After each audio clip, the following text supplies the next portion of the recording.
Senate will come to order. Chaplain Dr. Black will open the Senate with prayer.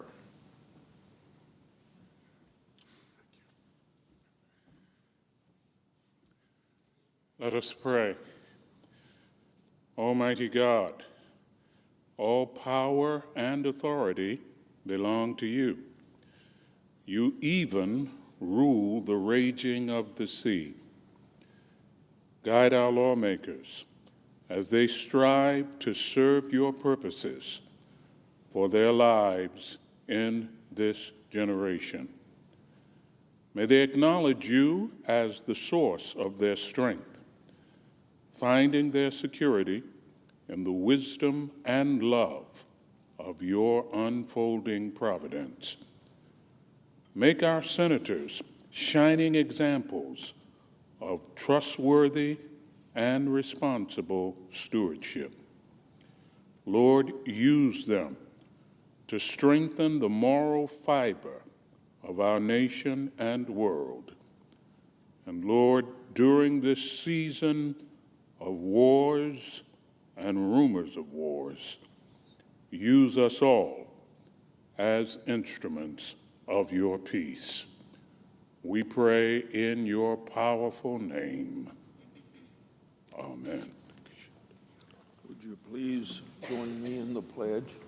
I pledge allegiance to the flag of the United States of America and to the republic for which it stands, one nation under God, indivisible, with liberty and justice for all.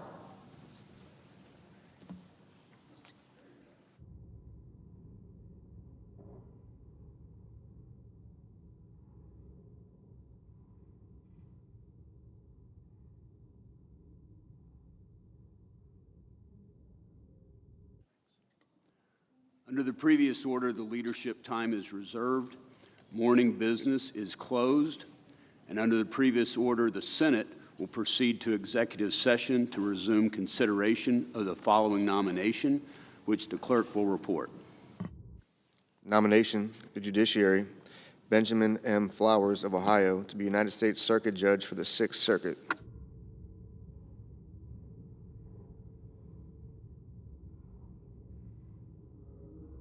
The senator from Iowa. It's the responsibility of Congress every year to pass appropriation bills to fund the government. Failure to enact the 12 annual appropriation bills by the end of a fiscal year of September 30th has, with increasing frequency, resulted in major government shutdowns. Last year, Senator Collins, as chairman of the Senate Appropriations Committee, worked with strong bipartisan support to report funding bills to the floor. Unfortunately, that is where the minority party's cooperation ended. They refused to work with the majority party to get these appropriation bills across the finishing line, even refusing to pass a short-term, clean, continuing resolution to keep government open while funding continued as the negotiations would continue.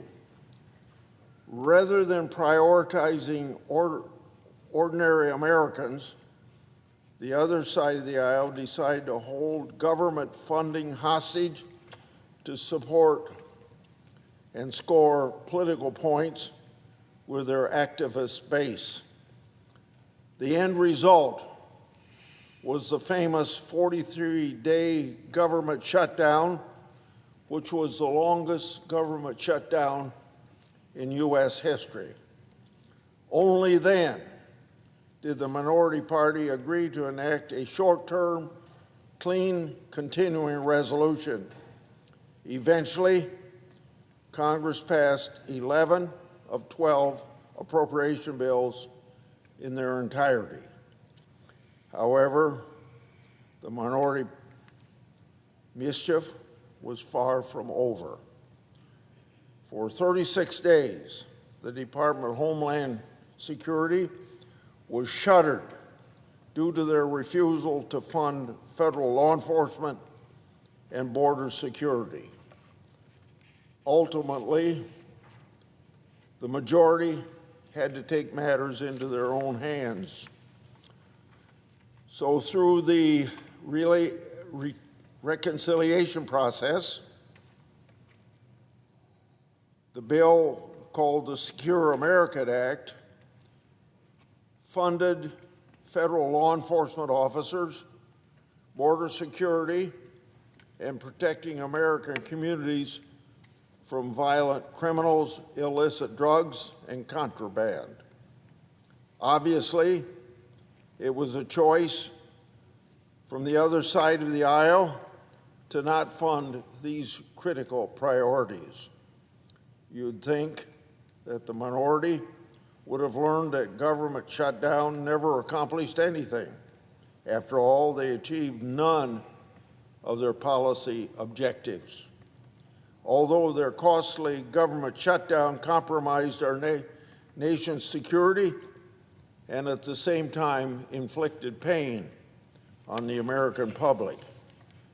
Yet, this year, the minority party is refusing to work in a bipartisan manner and cooperate even to get the appropriation process started in the United States Senate. The Appropriations Committee has not been able to report a single appropriation bill to the Senate floor. Now, we're less than 3 months from a new fiscal year, and once again, the minority party is prioritizing a government shutdown over cooperation. They want to play politics at the expense of the American family and our nation's welfare. Lurching from one deadline to the next is the wrong way to run Washington and ought to be avoided. The majority, led by Senator Collins,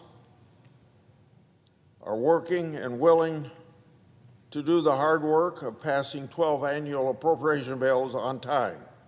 It's time for my colleagues on the other side of the aisle to work with us and get the job done to avoid a government shutdown.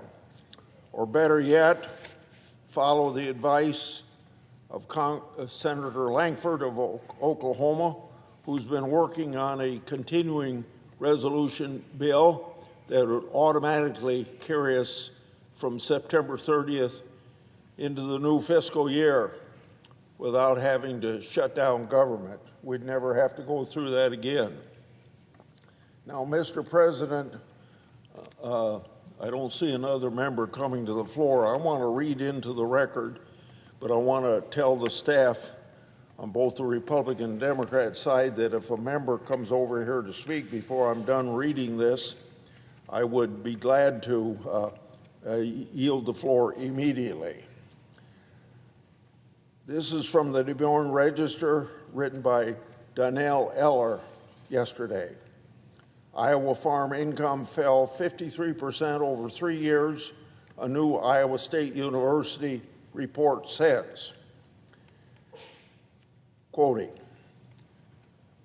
Iowa farm income tumbled 53% from 2022 to 2024, squeezed by record high input cost, depressed corn and soybean prices, and continued trade uncertainty, a new report shows.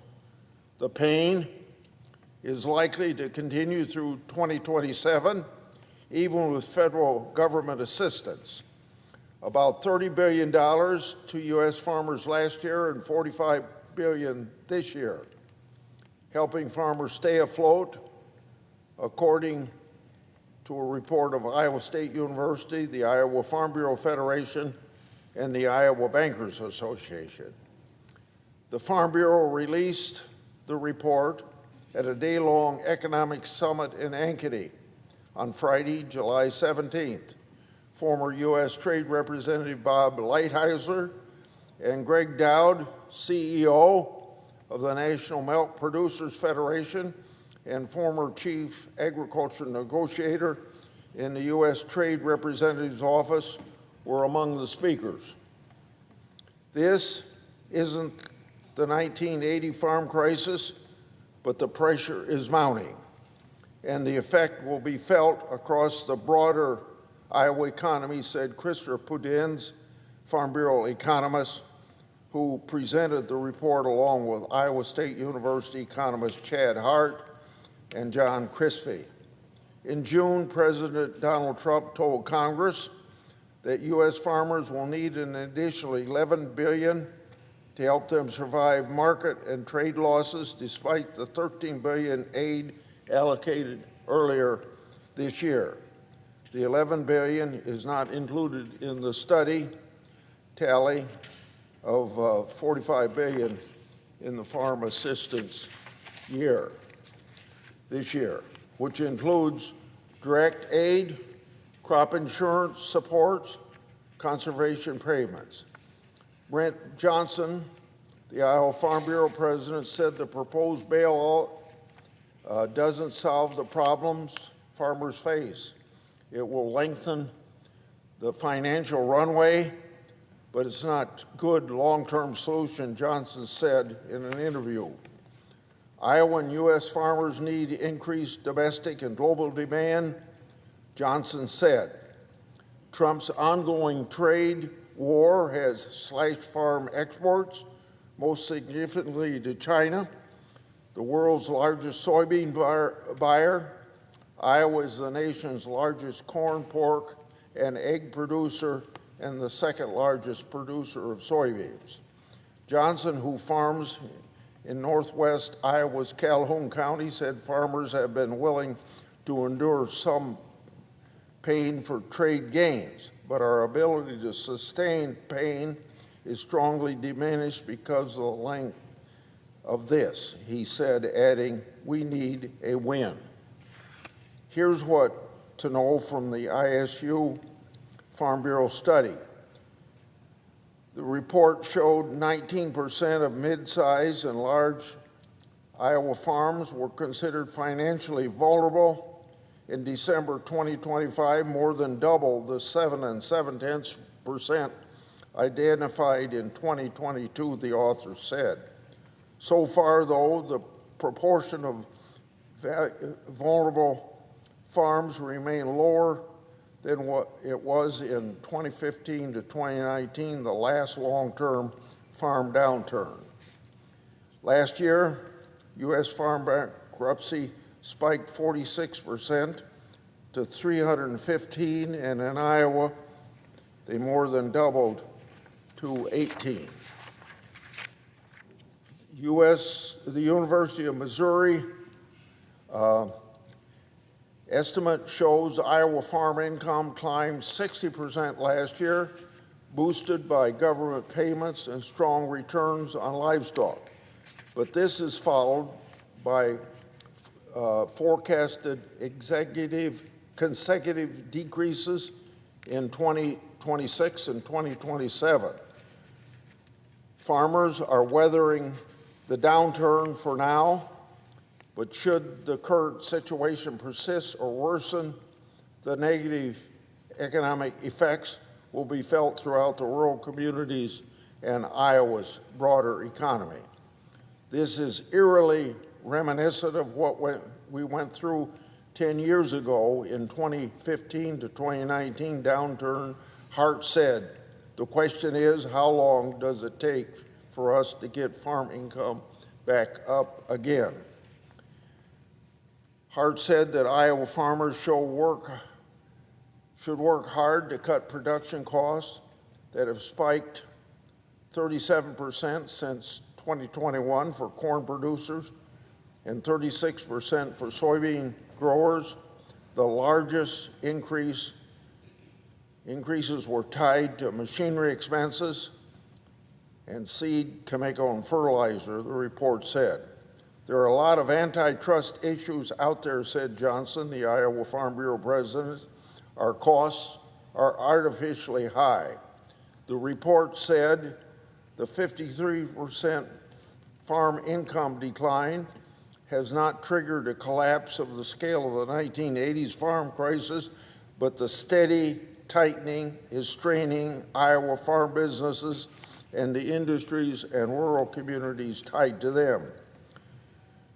Farming in Iowa, along with industries tied to agriculture, contribute on average $51.5 billion annually, or 19% of the state's economy. From 2020 to 24, the report said. On average, one job in Iowa's agriculture-related industries supported a total of 1 in 6,500 jobs in the state broader community, the report said. Steady farmland values have bolstered the ag economy, including supporting farmers' ability to borrow money for their operation. Though last year, Iowa farmland values inched up less than 1% to an average of $11,549 per acre, the Iowa State University reported in its annual farmland survey. 40% of the participants in the ISU survey said that they expect values to decline over the next year, while 82% see values climbing over 5 years. If land values further soften, farm operations with a large debt or farms relying on land equity to support operating costs could face greater financial pressure, the group said, the end of the report. I yield the floor and suggest the absence of a quorum. Clerk will call the roll. Ms. Elsa Brooks.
Mr. President, I ask unanimous consent the quorum call be suspended. Without objection. Mr. President, every parent wants to give their kids a better life than they had. So parents spend a lot of time making sure that their kids are ready when opportunity comes their way. In many cases, that involves putting money aside for their future. Mr. President, opportunity is one of the pillars of Republicans' working families tax cuts. That means both creating opportunity and helping more Americans to seize those opportunities and get ahead. And one of the ways this bill does that is by helping parents to save and invest in their children's futures. That starts with lower tax bills so parents can keep more of their hard-earned money. And on top of that, we've made it easier for parents to support their kids' dreams with things like the bill's new Trump accounts. These new tax-advantaged investment accounts can be a powerful tool for parents and other family members to give the next generation a brighter future. Because Trump accounts can be used for a broad array of expenses. Money from a Trump account can go toward education expenses, buying a first home, starting a business, or buying the family farm or ranch when the time comes. Kids can even opt to use the accounts as retirement savings when they reach adulthood, a financial priority for every American. Mr. President, Trump accounts will help bring big dreams closer within reach. Parents of children born between 2025 and 2028 can opt in to receive an additional $1,000 balance in their Trump account from the government. On top of that, numerous companies have already made pledges to contribute to the Trump accounts for their employees' children. And some philanthropists have made similar commitments. Plus, as I indicated earlier, any member of the family can contribute to a Trump account. So an aunt or an uncle, grandma or grandpa can add money to a Trump account as a birthday or Christmas gift, further boosting the amount a child will have available when he or she reaches young adulthood. Mr. President, even $20 per month can build to a substantial sum of money by the time a baby born this year turns 18. And the Trump Accounts app even includes modules and other resources for parents and children to learn about investing and grow their financial literacy, which will help them throughout their lives. Mr. President, Trump accounts are a significant tool for parents and their kids, but it's far from the only thing that we did in this bill to help the next generation get a head start on the American dream.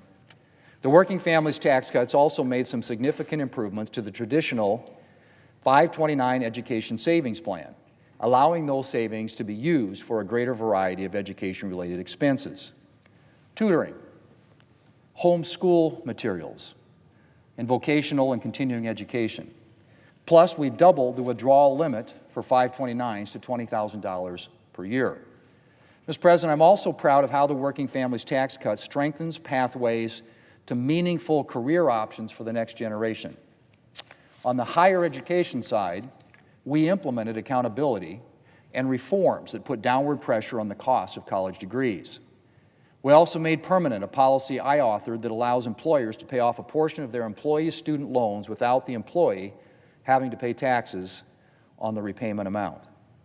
For Americans who are interested in learning a skilled trade, the bill is transformative.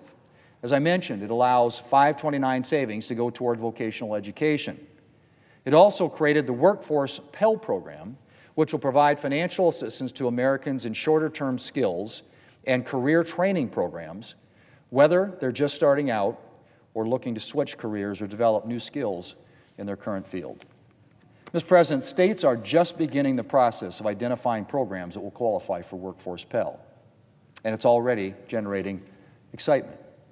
One community college president in New York said of Workforce Pell, and I quote, "The potential is absolutely huge," end quote. Another community college administrator in Oregon hailed how Workforce Pell will provide assistance for the college's truck driving certificate program, a popular program that leads to high-paying jobs, but for which financial aid is hard to come by. Workforce Pell will change that. And Workforce Pell will also be a game changer for mid-career professionals. As Colette Atkins, who works at Kirkwood Community College in Iowa, said, and I quote, "We have students that are working already, and they can't step away for 2 years, but can they step away to do that 8 to 15 weeks to get that training? They sure can.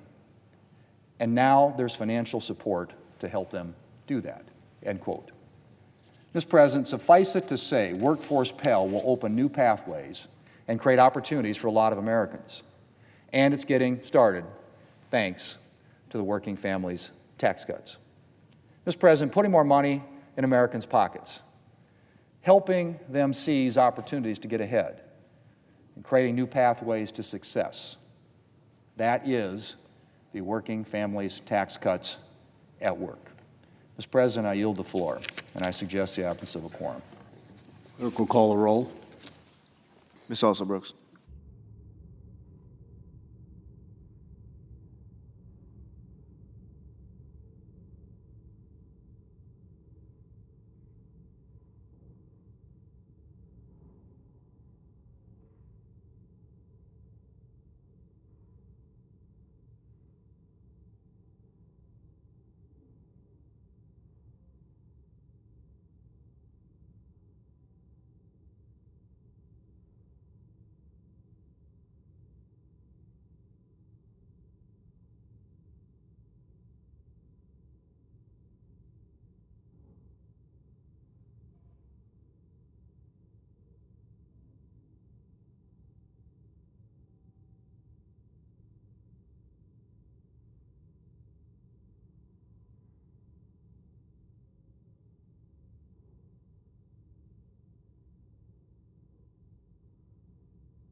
Mr. President, Democratic leader. I ask unanimous consent the quorum be dispensed with. Without objection. Mr. President, it is an absolute disgrace that Pete Hegseth has withheld casualty numbers in the Iran war from the American public. One of the biggest questions Pete Hegseth has to answer today is why he was out marketing testosterone supplements for our troops last week while withholding casualty numbers in the Iran war from the American people. We learned yesterday that the Pentagon failed to disclose that our troops sustained nearly 100 injuries in the past few weeks of the Iran war. Sending our troops in harm's way is the most serious thing we can do as a nation. But Hegseth, Trump, and Rubio certainly don't treat it that way. Hegseth is hiding more than he's sharing these days, whether it's the number of wounded, the damage to our bases overseas, or the immense ballooning costs of this Iran war blunder. We need answers, but Hegseth wants to give some to the GOP alone. Hegseth is reportedly attending a House Republican meeting today to brief their members on the war without providing Democrats the same access. There's no room for this administration's partisan pettiness when our service members' lives are at stake. Yet that seems to be a trademark of both Hegseth and Trump. I'm calling on Pete Hegseth, Marco Rubio, and Donald Trump to tell the entire Congress everything they're telling Republicans about the Iran war. Both chambers, both parties. Everything they tell Republicans behind closed doors needs to be shared in public during today's testimony. But I don't need to hear from Hegseth to know just how poorly this war is going. If we truly care about our service members' well-being, we ought to be focused on getting them out of harm's way, not on their testosterone levels. We will be forcing another vote this week on our War Powers resolution to bring our troops home and end this war. Senate Republicans, don't let Trump off the hook. The Iran war isn't a game. It's not some trifle Trump, Hegseth, and Rubio can brush under the rug. Trump's reckless war is an absolute catastrophe. It must end, and Republicans should join us in making sure that that happens. So far, crickets from them. Corruption. Every single day, we see a new example of Trump's rampant corruption. Senate Democrats are putting all of Trump's scams under the magnifying glass in the coming weeks, and Trump's new Truth API stands out as one of his most corrupt gifts yet. Every day, there's a new example of these kinds of grifts that Trump gets involved in. Instead of draining the swamp like he promised, Trump has filled it to the brim. Now, look at this. Trump is charging admission. For the low price of $100,000 a month, an investor can turn a profit off early access to Trump's market-moving posts. Trump imposes new tariffs. Subscribers can short their stocks before anyone else. Trump announces a new contract. Subscribers know where to invest. Trump shakes up the Fed. Subscribers get to reposition before the rest of the market blinks. Meanwhile, Trump rakes in hundreds of millions of dollars in subscription fees. Truth API is the exact definition of insider trading. It's textbook pay to play. And this is what Donald Trump spends his time doing. And remember, traders need only a millisecond head start to make a fortune. Just 1 millisecond and they can make a lot of money the way trading works these days. As always, Trump's corruption benefits the rich at the expense of working families. How many American families do you think can afford $100,000 a month to get a leg up in the market? And Trump is doing what he always does, selling out America, American interests, and the American people to the highest bidder. Republicans ought to be up in arms about Truth API and the latest news about Trump's foreign jet. Trump's $400 million Qatari jet is the biggest single bribe an American president has ever accepted in our history. Let me repeat that. Trump's $400 million Qatari jet is the single biggest bribe an American president has ever accepted in history. And I've been warning about this for months. And somehow, the American people still get an invoice. It'll repeatedly cost the taxpayer as much as $1 billion to retrofit Trump's plane for presidential use.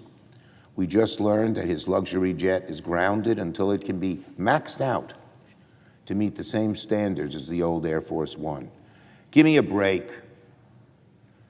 Commercial airline tickets costs are up 27% over the last year, and Trump wants the American people to pay to get his airborne palace off the ground. Trump ought to rename the plane Air Farce One. It's not Air Force One, it's Air Farce One. Now on the Benjamin Flowers nomination. The nomination of Benjamin Flowers ought to concern every member of this body. Flowers checks virtually every box the MAGA right expects from its judges. America, this is who Trump's putting on the bench, people far away from what you believe. Flowers has fought against birthright citizenship, against abortion rights, against the results of the 2020 election. What Flowers has fought for is also disturbing. In 2021 in Ohio, Flowers tried to defend a $250,000 cap on damages for a child sex abuse survivor, a cap the Ohio Supreme Court deemed arbitrary and unreasonable. Flowers is also on record saying that a president can simply ignore a court's reasoning when he disagrees with it. Election denial, attacks on reproductive freedom, siding with abusers over survivors, and the president over the Constitution. Is this the kind of president Republicans want on one of the highest courts in the land? I urge my colleagues to oppose this nomination. Yield the floor and note the absence of a quorum. Clerk will call the roll. Ms. Alston-Brooks.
Majority Whip. I'm going to ask unanimous consent that the quorum call be vitiated. Without objection. Mr. President, the American people deserve a government that is fully funded. Last week, the minority leader claimed on this floor that he wants to fund the government and avoid a shutdown. It's time for him to prove it. His record shows just the opposite.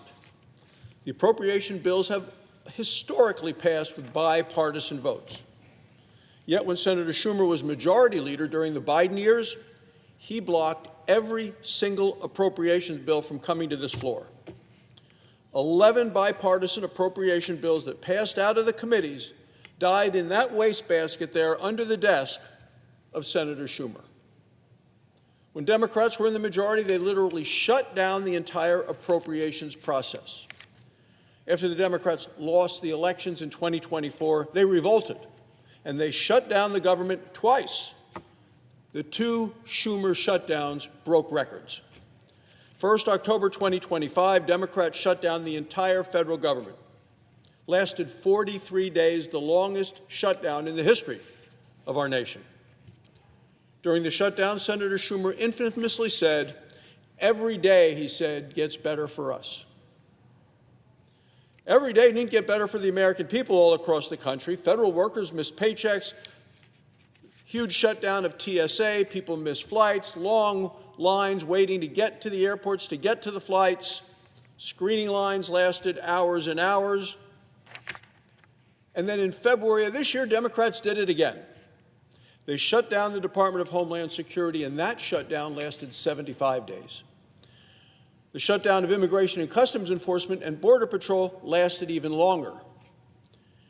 Democrats voted to defund Immigration and Customs Enforcement, and they voted to defund our Border Patrol. They want wide open borders. Democrats vote to protect illegal immigrant criminals, but don't seem to care about protecting Americans' law-abiding citizens. Democrats have proven their own willingness to disrupt travel, to delay paychecks, and to endanger our national security. And they'll do it when they think it is to their political advantage, not to the advantage of the people of our country. Senator Schumer may have said on the floor that he wants to avoid a shutdown, but his actions signal that Democrats are getting ready to do it again. Just last month, Senator Schumer said shutdowns are, in his words, quote, strategic decisions. Strategic decisions. Democrats already shut down the government twice. A third shutdown would be just as painful for the American people and maybe worse. Democrat shutdowns make life less affordable. They make our communities less safe. The American people deserve better. Senator Susan Collins, the chair of the Senate Appropriations Committee, is working very hard to fix what Senator Schumer has broken. She's working to put bipartisan bills on this floor, working to keep the government open. This is how the appropriations process was designed to work. House Republicans are soon going to vote on a bill that funds the government until after the elections in November.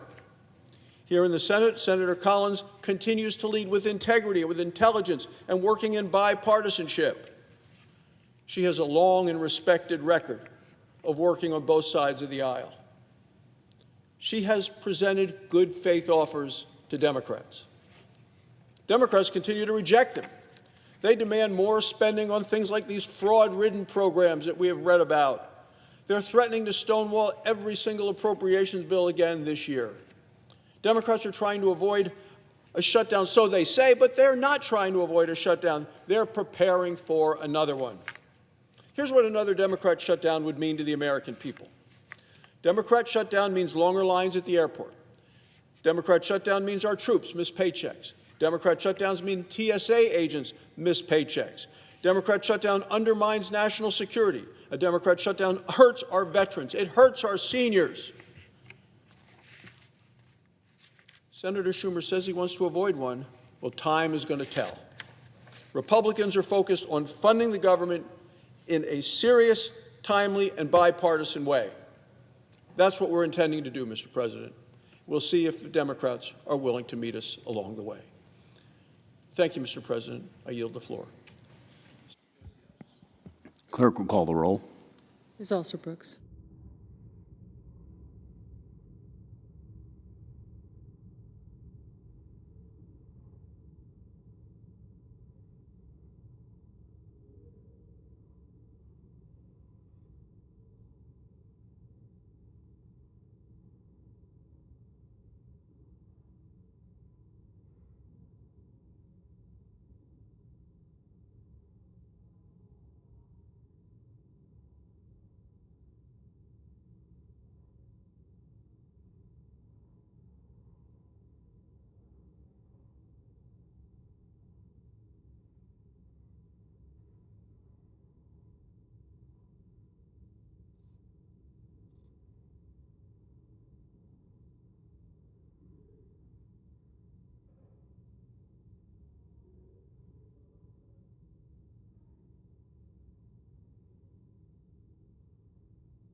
Mr. President, Minority Whip.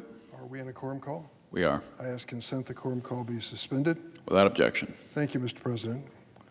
Mr. President, those seeking to recoup losses from President Trump's disastrous tariff policies will appear before what's called the Court of International Trade. As is the case with many of President Trump's judicial nominees in his second term, his choice to fill the vacancy on this court, Kara Westerkamp, was tapped because of her obvious loyalty to the president who nominated her, instead of her loyalty to the law. Her offensive, inflammatory, juvenile social media post demonstrates she lacks the independence and the maturity and the temperament to be a judge. Ms. Westerkamp tried to delete her old tweets so we wouldn't see them on the committee. She failed. Our staff was able to recover them. In these tweets, Ms. Westerkamp spread conspiracy theories about the January 6th insurrection at the Capitol and attacked Republicans and Democrats alike for being insufficiently loyal to President Trump. She elevated claims that the January 6th attack was, quote, orchestrated by members of the Senate and members of the Capitol Police. Let me repeat that. In her tweets, she claimed that the January 6th attack on the Capitol, which we all saw the videos of, was, quote, orchestrated by members of the Senate and members of the Capitol Police. So much for the judgment of this would-be judge. I was in this chamber during the counting of electoral votes for the 2020 election. Vice President Pence was sitting where the presiding officer sits today. Members of Congress watched as Secret Service evacuated the vice president. Within minutes, we were told to leave as well because a violent mob of armed insurrectionists intended to prevent the certification of the 2020 presidential election results, which Donald Trump lost by 7 million popular votes. But Ms. Westerkamp dismissed this event entirely. She retweeted a post that read, and I quote, "We're all supposed to be sending thoughts and prayers to traumatized members of Congress whose workday was interrupted for a couple of hours." Mr. President, did you see the video? Did you see the mob? Did you see the damage they did to this U.S. Capitol building? Yes, we left for our lives. The Vice President was spirited out of here by the Secret Service to protect his life. Ms. Westerkamp has also repeatedly attacked Senator Mitch McConnell of Kentucky for supposedly, quote, betraying President Trump, close quote. She even called Senator McConnell, quote, a modern-day Benedict Arnold. And she repeatedly called him, quote, Cocaine Mitch, close quote, a defamatory nickname used by MAGA critics of Senator McConnell, the Republican senator and former leader from Kentucky. I'm not going to be able to repeat some of the things that she wrote in her tweets. They're just too much. But of the late Senator Lindsey Graham, she wrote, and I quote, true to no one but his own self-preservation, end quote. She crudely called him a name that I can't repeat in the record for not towing the MAGA line. There's much, much more that she had to say about Senator Graham.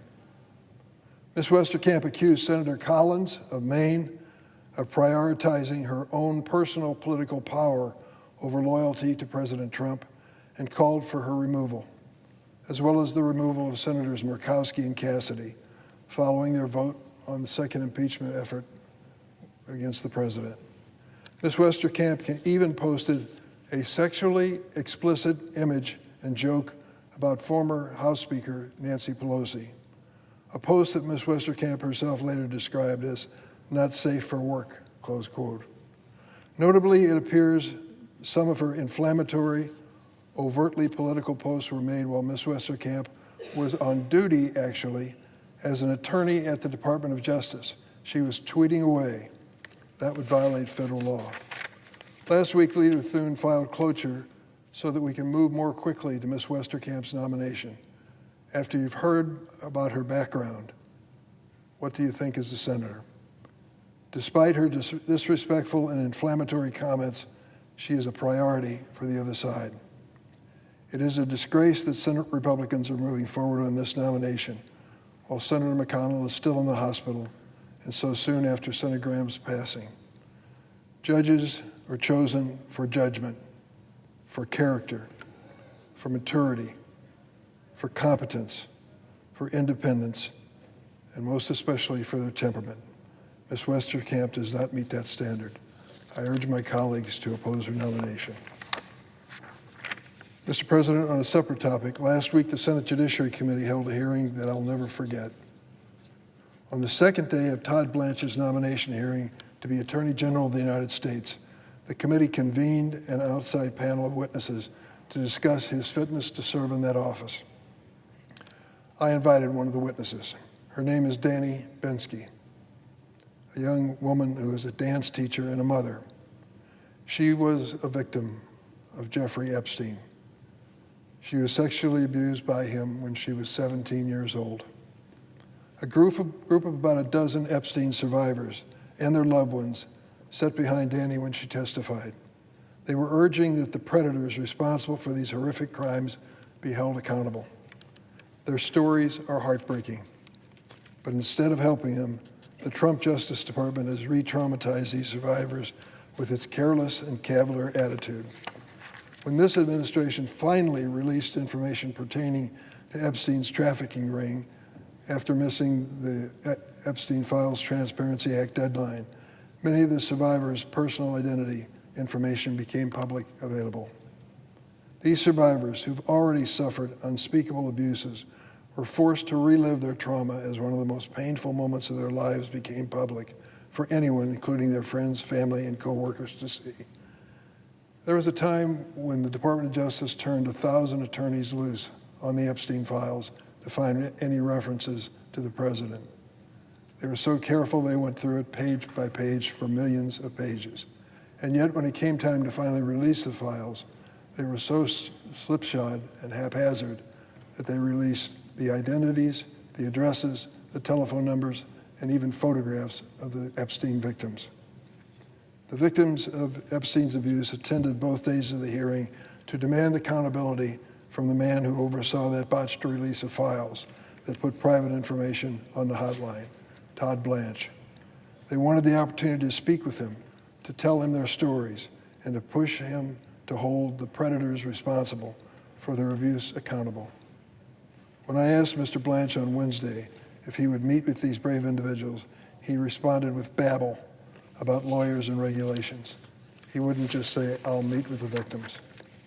It is fortunate that to do the right thing, it took the threat of one Republican senator who said he would not support Blanche's nomination for Attorney General unless he met with the survivors.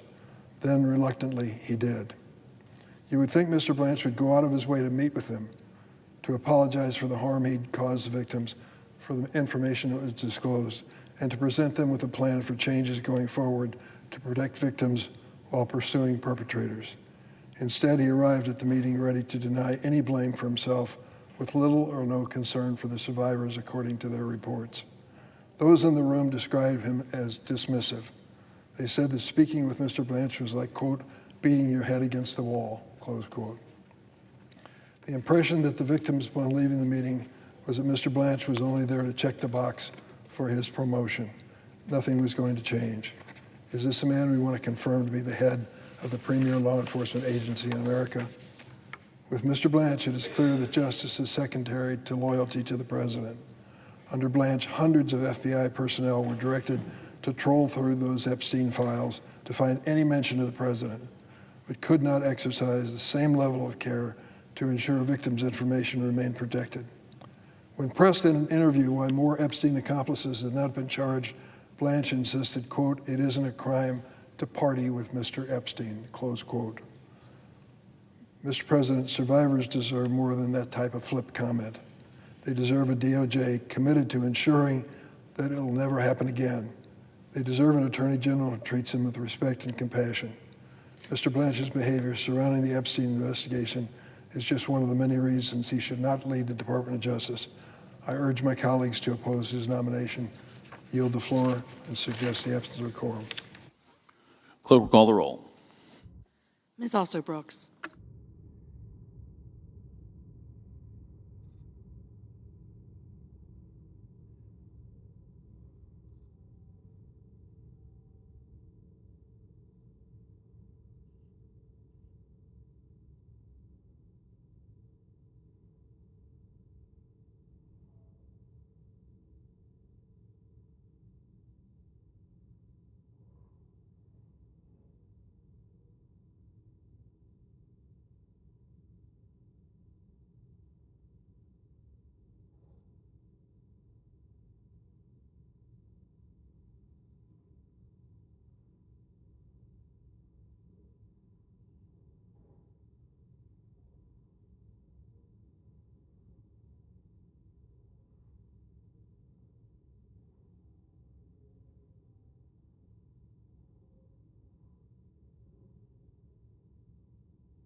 Mr. President, Senator Nebraska.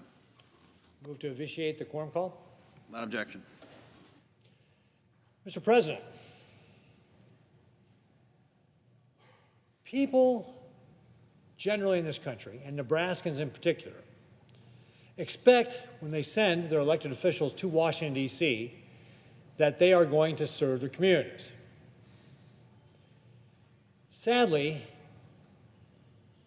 that belief that we are coming here is undermined by some of our policies that we have here.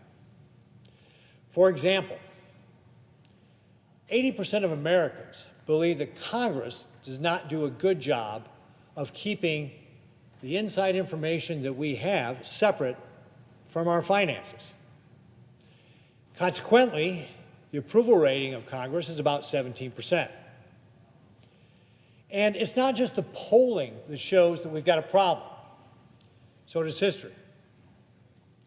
We can look on social media and see that regularly publishing the trades of members of this body is something people try to profit off. In fact, the former speaker's trades were published quite regularly, and as crazy as it sounds, that became a legitimate investment strategy because it was making people money. We also had a former member of the Senate Intelligence Committee who sold about $1.5 million in stock in 2020 that occurred right before the market tanked because of the COVID pandemic. Even the appearance of impropriety undermines the credibility of the House and the Senate. That it gives even if we give the perception that we're using inside information to benefit financially, it undermines the public's trust in our democracy. It may depress people from wanting to vote, keep them home, and it certainly undermines the faith that they have in our institutions. I have the solution. My Stop Insider Trading Act. My Stop Insider Trading Act would go beyond our current disclosure laws. What it would say is that if you become elected to the Congress, either the House or the Senate, that you would not be allowed to buy any more stocks. Now, if you owned it already, you would be allowed to keep those. But if you wanted to sell those, you would have to give 7 to 14 days notice so that the public would be able to see what you intended to do and be able to take appropriate action well ahead of what you would be able to do. So you would not be able to take advantage of any inside information ahead of what the public had. You would not be able to sell until the public knew well in advance. And of course, you'd be prohibited from buying individual stocks as well. My bill also has real teeth in it. A minimum of a $2,000 fine or 10% of the cost of the proceeds. So for example, if you went and sold a stock after getting elected without giving the proper notice and say it was $1 million transaction, you would have to pay a $100,000 fine. In addition, you'd have to forfeit all of the profits. The Stop Insider Trading Act has real teeth in it to back up the policy.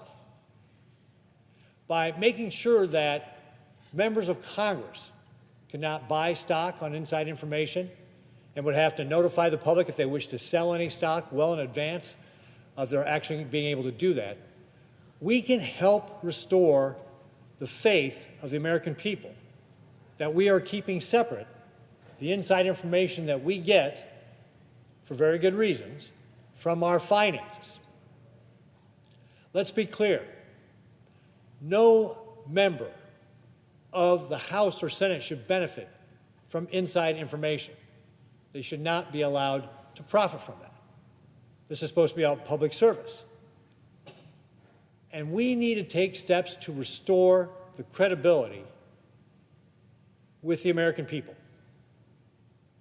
The Stop Insider Trading Act is the solution to be able to help restore that credibility to let the American people know that we are not financially benefiting from the inside information. It would apply to not only members of the House and Senate, but their spouses and their dependent children as well.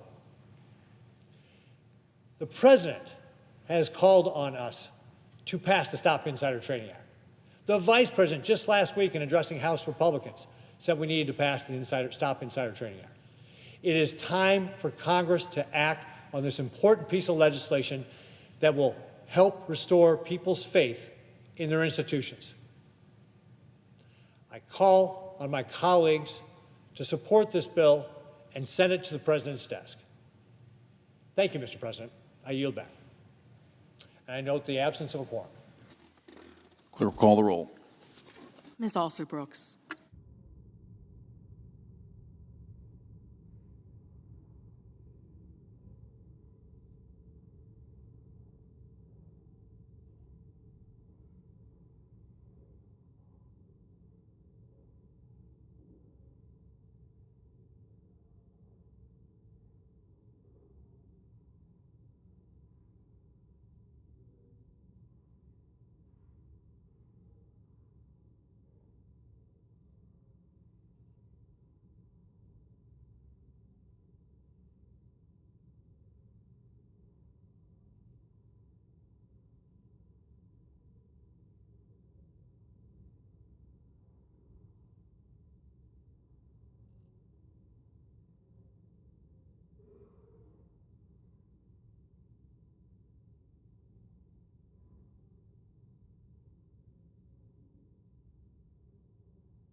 The senator from Wyoming.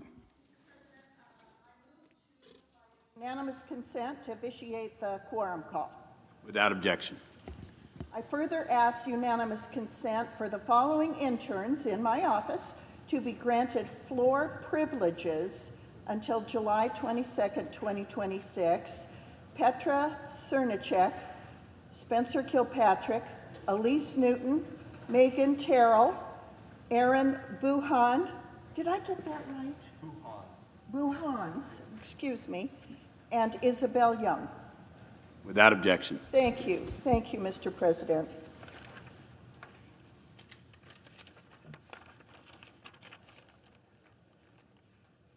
Mr. President, I rise today to talk about a bill that at its core asks for something almost embarrassingly simple: that the person registering to vote in an American election is actually an American citizen, and that the person showing up to cast the ballot is actually who they say they are.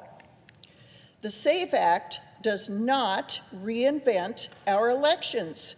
It does not add red tape for the sake of red tape. It asks for documentary proof of citizenship at registration and identification at the ballot box, the same basic verification we already accept without complaint when we board an airplane, open a bank account, or pick up a prescription. If we trust that system to protect a checking account, we should trust it enough to protect the vote. That is not extremism. That is common sense. And it is long past time this chamber treat it that way. This past Saturday, I was riding in the Cheyenne Frontier Days parade alongside Senator Barrasso. Cheyenne is my hometown. It is the world's largest outdoor rodeo, and we have great parades, 4 of them, during the course of the week of the world's largest outdoor rodeo. It is an exceptional tradition in my hometown. So Senator Barrasso and I are riding along the parade route, the same parade route Wyoming has watched for generations. And as we came down the street, I could hear it from my constituents over and over: pass the SAVE Act, Senator, pass the SAVE Act. Not once, not from just one corner of the crowd, all along the parade route. That is not a talking point. That just happened last weekend. That is the people of Wyoming telling us what they want. So I came home from that parade wondering if Wyoming maybe was a little ahead of the country on this. It turns out Wyoming is right where the country already is. And it turns out these constituents aren't just in line with the people of Wyoming, they're in line with the country. The Gallup poll found 84% of U.S. adults requiring photo identification to vote. And that same poll found 83%, just one less, support requiring proof of citizenship for new voter registrants. 83%. That includes 71% of self-identified Democrats. It's an overwhelming majority of independents. Mr. President, in this town, we can't get 83% of anybody to agree on the weather. This is not controversial outside the walls of this building. It has simply become controversial inside them. Would we expect to go to Mexico or Canada and walk into an election booth and have them let us vote in their elections without an ID, without proving we're a Canadian citizen or a Mexican citizen? They would have nothing to do with a process that allowed a U.S. citizen to vote without identification in their elections. No country would. So is the opposition to this bill just another symptom of Trump derangement syndrome, where any policy this administration touches becomes reflexively toxic the moment it reaches this floor? Or do my colleagues across the aisle actually believe it is bad policy for only American citizens to decide American elections? Because really, those are, as near as I can tell, the only two explanations on offer. The same is true of protecting girls in women's sports. Gallup has found 69% of Americans believe athletes should compete on teams that match their biological sex. I'm surprised it's not a higher number, but it is 69%. So this is not a fringe position. It is the plainly stated view of most people in this country, arrived at through a basic, widely shared sense of fairness, that girls who train and compete deserve a level playing field where they can compete safely. They don't have to worry about a man who identifies as a woman or as a trans person spiking a volleyball so hard that it does brain damage and causes concussions and lifelong injury to a young high school athlete. We owe that to our female athletes. So Wyoming didn't send me here to just spew political jargon, play politics, because these things are simple.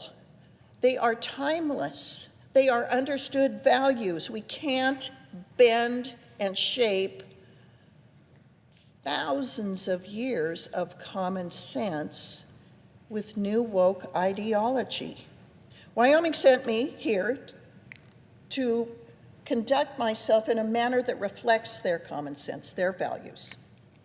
So it's time to send the SAVE Act to President Trump's desk. I heard that on the parade route in Cheyenne, Wyoming last weekend, and I hear it on this floor. Mr. Chairman, we need to pass the SAVE Act. Thank you, and I yield the floor.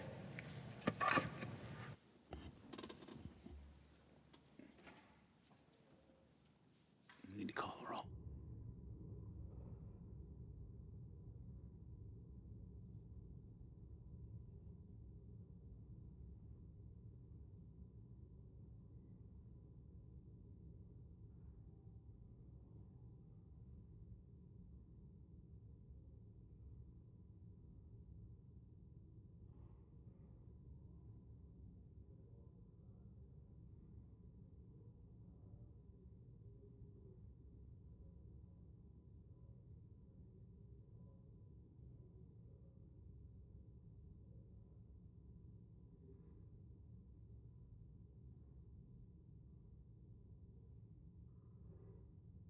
Mr. President, Senator from Wyoming. I have 3 requests for committees to meet during today's session of the Senate. They have the approval of the majority and minority leaders. Duly noted. Mr. President, I ask unanimous consent that the previously scheduled recess begin immediately. Without objection. The Senate stands in recess until 2:15.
The Senate will come to order.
Mr. President, Senator from Connecticut.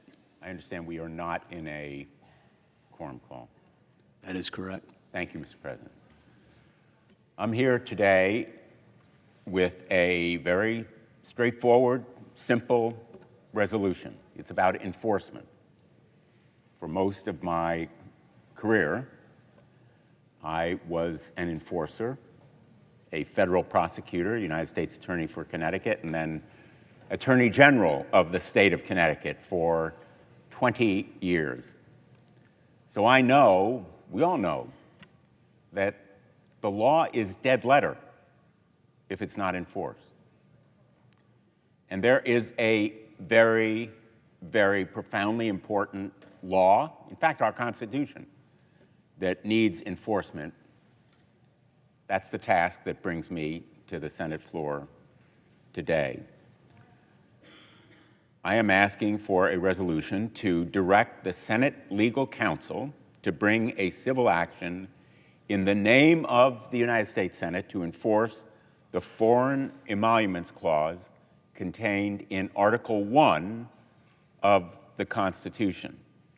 This clause states that the President cannot accept any gifts, payments, benefits, or anything else of value from foreign governments unless he receives the consent of Congress. Presidents have uniformly obeyed the Emoluments Clause for all of our illustrious 250 years of existence. The founders thought this clause was central to preserving our nation. Why? Because at the time of our founding, we were a fledgling and struggling nation. Foreign powers like France and England were arrayed against us with potentates and rich business people, powerful adversaries who could corrupt our leaders. And so, specifically in the Constitution, as a matter of our national security, not just to prevent corruption, gift-taking that might violate our sense of morality, but as a matter of the defense of our nation, they inserted the Emoluments Clause that required consent of Congress before the President or any other public official could accept anything of value, whether it be a benefit, an indirect payment, anything of value. And so now, if you are a member of the armed services and you're asked to teach a course in another country and you're paid for it, you need to get permission. It applies to the lowliest of federal officials and the highest. The Emoluments Clause is part of our Constitution. I know a lot about the Emoluments Clause because I sued Donald Trump under the Emoluments Clause during his first term. And we won at the district court level. In fact, we prevailed in that lawsuit, but then we were told that we had no standing. Under the federal laws of procedure, a party in court to successfully invoke the jurisdiction of the federal courts must have what is called standing, which is not just aggrievement, but personal involvement and harm. And the court said, in effect, you are individual members of Congress. There were more than 250 of us, but you're not the body. You're not the Senate. You're not the House of Representatives. Which brings me here today, because I want the United States Senate to take a stand, to stand up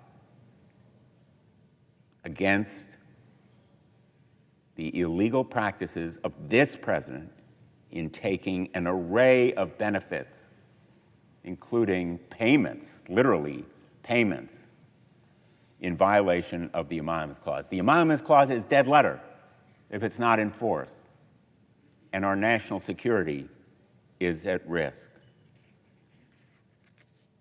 President Trump's willingness to use the privileges of his office to enrich himself is well known to Americans,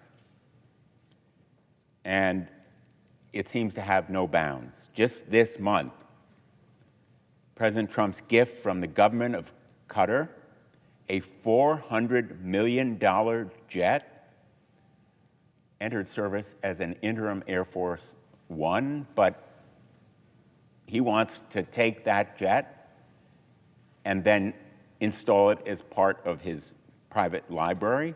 In fact, he may use it afterward. We don't know. What we do know is costly modifications were required to ensure the installation of multiple top-secret systems to get the plane flight ready, and now it has to go back for more work because, in fact, the security system right now is inadequate. But we know taxpayers are going to foot the bill, a benefit to the president, probably in excess of $1 billion.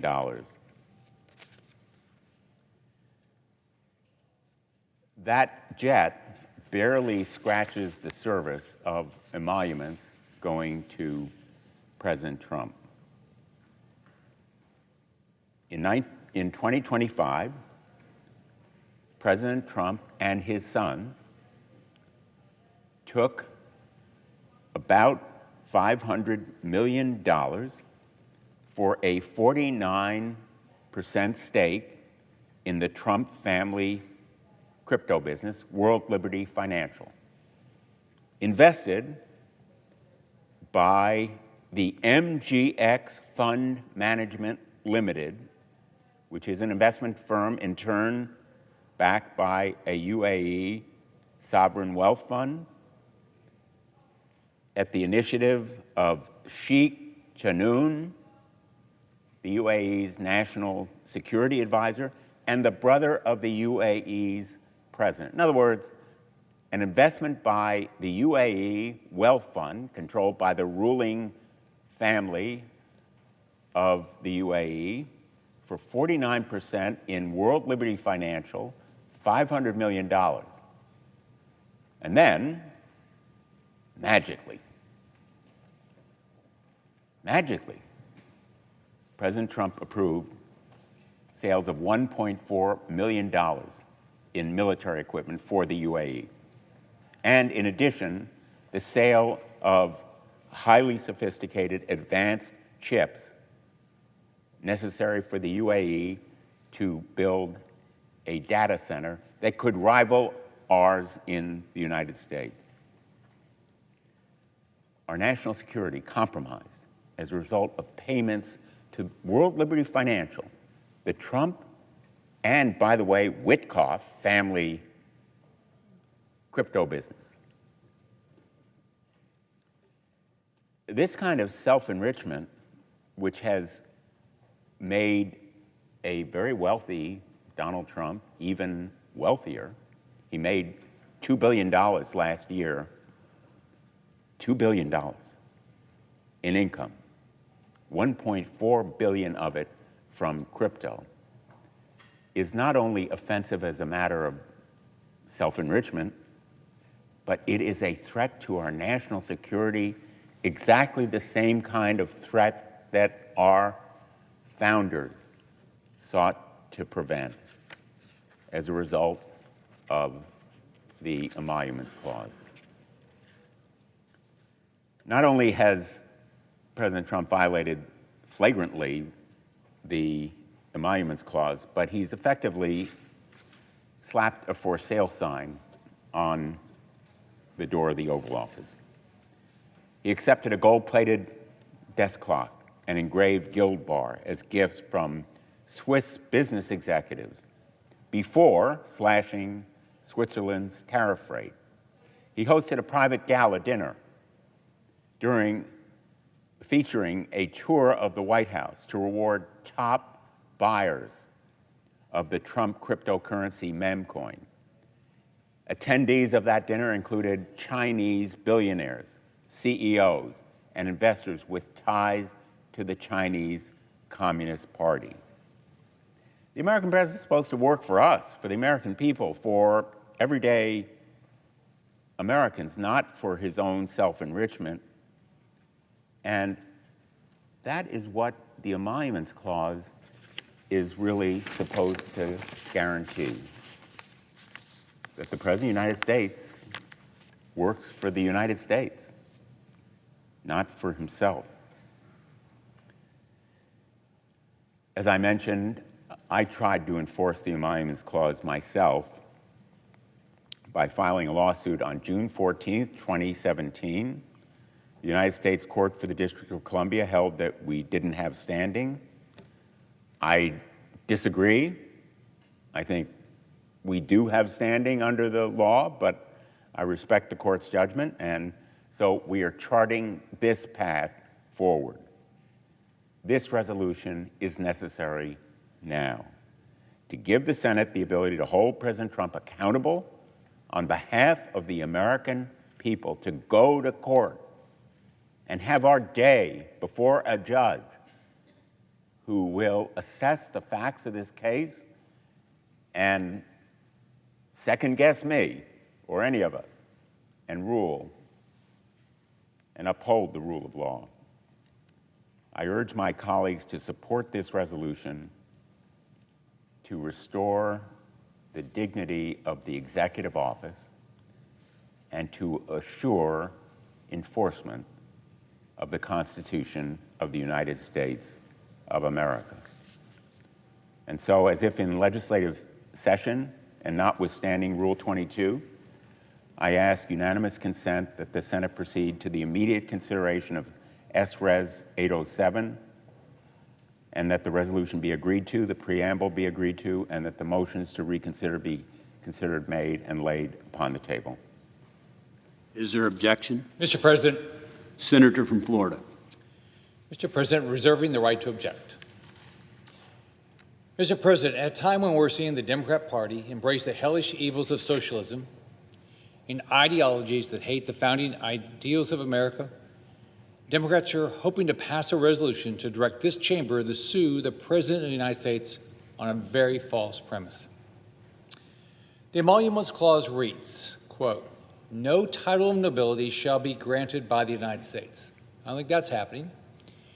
"And no person holding any office of profit or trust under them shall, without the consent of the Congress, accept of any present, emolument, office, or title of any kind whatsoever, remaining king, prince, or foreign state."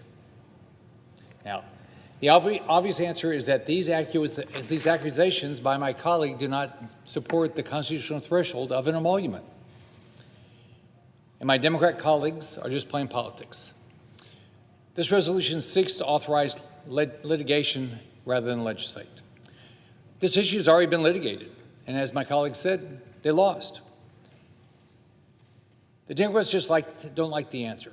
Now, the president isn't taking a plane or any gifts for personal use. And the United States has long accepted diplomatic gifts pursuant to federal law, with such gifts generally becoming property of the United States rather than any individual office holder. And what's going on here is Democrats are putting their hatred for President Trump before the law. But aside from the obvious facts, this is the agenda Democrats want from this chamber. They don't want to fund government. They want to shut it down. They walked away from government funding negotiations. They don't want to secure elections. They want systematic fraud because it benefits their elected incumbents. The Department of Homeland Security just found 278,000 non-citizens on voter rolls for federal elections. Are Democrats talking about that? Just last week, President Trump exposed foreign adversaries like China and Cuba for interfering in our elections. Did my Democrat colleagues talk about that?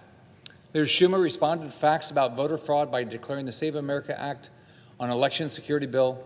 Even though Democrats, Republicans, Independents all across the country believe in it, he said it's dead on arrival. Unfortunately, my Democrat colleagues don't want fixes. They want to ignore the fraud because it benefits them. They're trying to distract the American people with platitudes while they defraud them of their vote. Have you looked at what Olive Garden's doing? Okay, you can buy a pasta pass, an unlimited pasta pass, But guess what you have to do? You have to show an ID. So Olive Garden has a voter ID, but my Democrat colleagues don't want to do it for federal elections. This bill proves that the Democrats' goal right now is to attack President Trump instead of fixing problems Americans expect us to deal with. They don't want to reduce the cost of living, lower inflation, balance the budget, but they do want to tax working Americans so they can spend more of it on special interests and run bigger deficits. Are we spending $2 trillion in deficits? They want to use the Senate's time, the precious time we have, to attack President Trump by twisting the words of the Constitution. The resolution is moot. The accusation is purely political. We all know it's political. It's a waste of time. And this chamber only works 2.5 days a week. I think we need to spend every time doing something like pass the Save America Act, fund our government, lower the debt, lower the deficit. Unfortunately, my Democrat colleagues aren't coming to the table. Why don't we spend some time on real issues rather than attacking the president? For those reasons, Mr. President, I object to the passage of this resolution and hope my colleagues can reject the anti-American socialists capturing the Democrat Party before it's too late for all of us. I yield back. Objection is heard.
Senator from Ohio.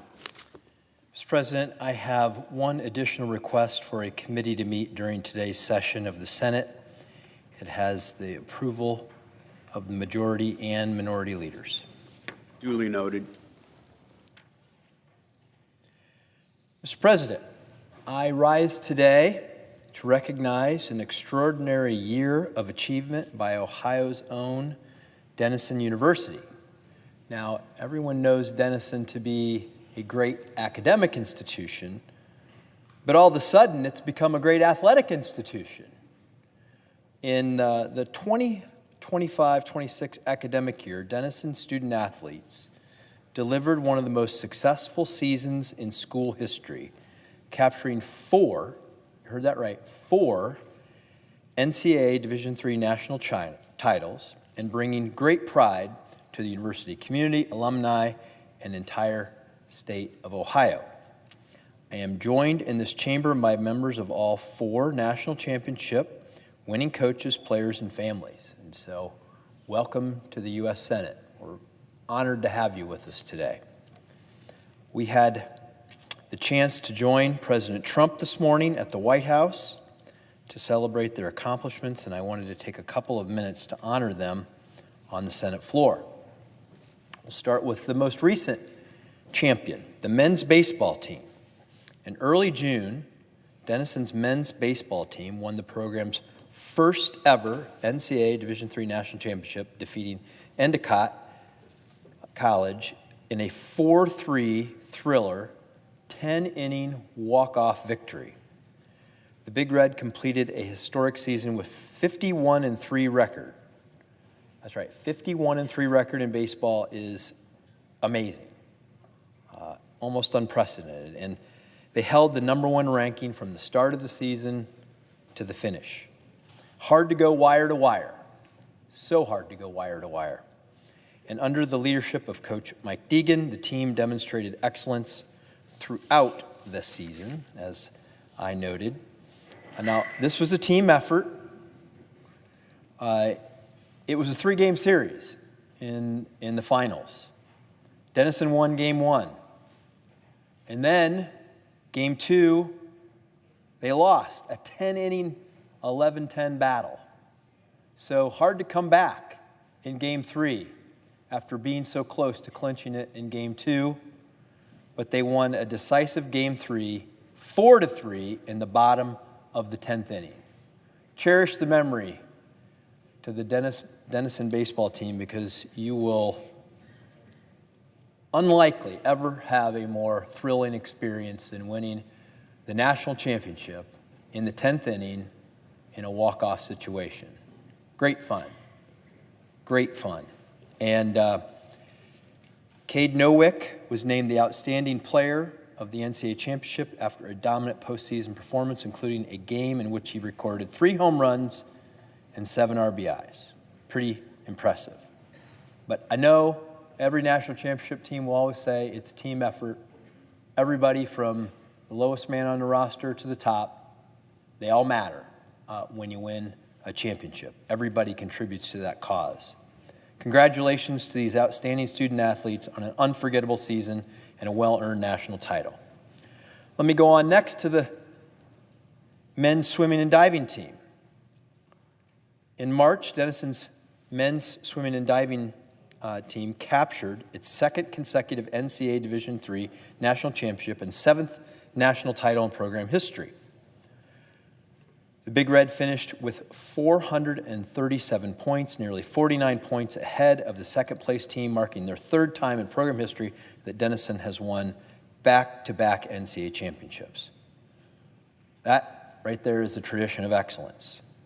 The program also swept the major awards presented by the College Swimming and Diving Coaches Association for America, as you would expect from a dominant championship team that they had. Greg Perini was named the Coach of the Year. First-year diving coach Kai Robinson earned the Men's Diving Coach of the Year honors, and Jack Hill and Nick Fogel were recognized as Swimmer and Diver of the Year. That's what you call a clean sweep right there, folks. Congratulations. These student athletes have represented Ohio and Denison with excellence, and I congratulate them and their coaches and their families What a remarkable accomplishment. Pretty amazing. So we've got through 2 of the national championships. Let's move to the 3rd. And that's men's doubles tennis. Denison's men's tennis added another national title when Ethan Green and Cale Shaw captured the NCAA Division III men's doubles national championship. The duo concluded the season with an impressive 24-6 record and secured the first national or NCAA championship in program history. Amazing. Congratulations, guys. Their achievement also capped an extraordinary collegiate careers. Ethan Green finished with the most doubles victories and combined victories in program history, while Cale Shaw concluded his career 2nd all-time in both categories. Congratulations, Ethan and Cale, for your entire Denison's men's tennis program on your historic accomplishment. Now, on to women's basketball. And this perhaps is the most unexpected national championship at Denison. The women's basketball program completed a dominant 30-2 season, although at the beginning of the season, no one predicted that level of success. They captured the program's first NCAA Division III national championship. Led by head coach Maureen Hurt, the Big Red defeated the University of Scranton 55-41 in the national championship game to secure the title. And I understand that this team's character came through because they were dominant defensively, pressing the whole game, creating turnovers and chaos for the other team, led to a dominant victory. You don't win national championship games 55-41 without being dominant as a defensive team. This championship reflects dedication, discipline, and determination displayed by these student athletes throughout the season. It takes a lot to go 30-2. Congratulations to the team, their coaches, and their families on this historic victory. Now, the reason that this brings back some special memories for me is because I, too, as a senior at the University of Dayton, won a Division III national championship, although it was in football. And brings back wonderful memories because it's very rare in life that you can close out an athletic career and walk off a champion. So I hope you'll cherish it. To all the Denison student athletes, it's a special, special thing. And in this era of NIL, it's also great to see people who excel in excellence for the love of the game, just because they're competitors at heart. They love their sport and they compete. And this is the interesting thing about a Division III athlete. No one pays them to be up at 6 a.m. when they don't want to be, to bust their butts, to excel in the weight room, on the field, running, conditioning, whatever it might be. No one makes them do it. They do it for the love of the game. They sacrifice when other friends may be out having fun in the evenings or on the weekends. They sacrifice. They embrace the grind because they want to be a champion. You have to be willing to sacrifice and dedicate yourself to your craft if you want to be a champion, if you want to be a winner, if you want to be excellent. And that's why it was so great to be with these young men and women earlier today, because I know they have made the investment and they have reaped the reward of that investment. And it will carry them much further than just the athletic field, the court, the pool. It will carry them on into life. They will be winners. They will be winners for their family. They will be winners for their community. They will be winners for their state and winners for their nation.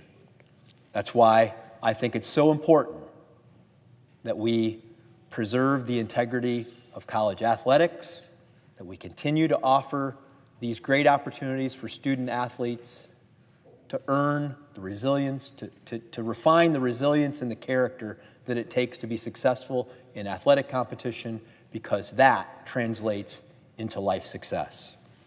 And so, Mr. President, these Ohio student athletes have made our state proud through their hard work, perseverance, and commitment to excellence. Their accomplishments serve as a reminder of what what can be achieved when you're willing to pay the price of teamwork, discipline, and determination. I am grateful for the opportunity to recognize these remarkable student athletes, Denison University, and what they all stand for. On behalf of the people of Ohio, congratulations on an extraordinary year. I wish them continued success in the years ahead. Mr. President, I yield the floor.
I recognize the senator from Iowa. With recent political victories in Democrat primaries in Colorado, New York, Pennsylvania, and elsewhere by socialists, I wanted to spend some time with my colleagues sharing the failed results that we've witnessed throughout history under socialism regimes. And if any of my colleagues consider themselves Democrat socialists, I'd like their attention.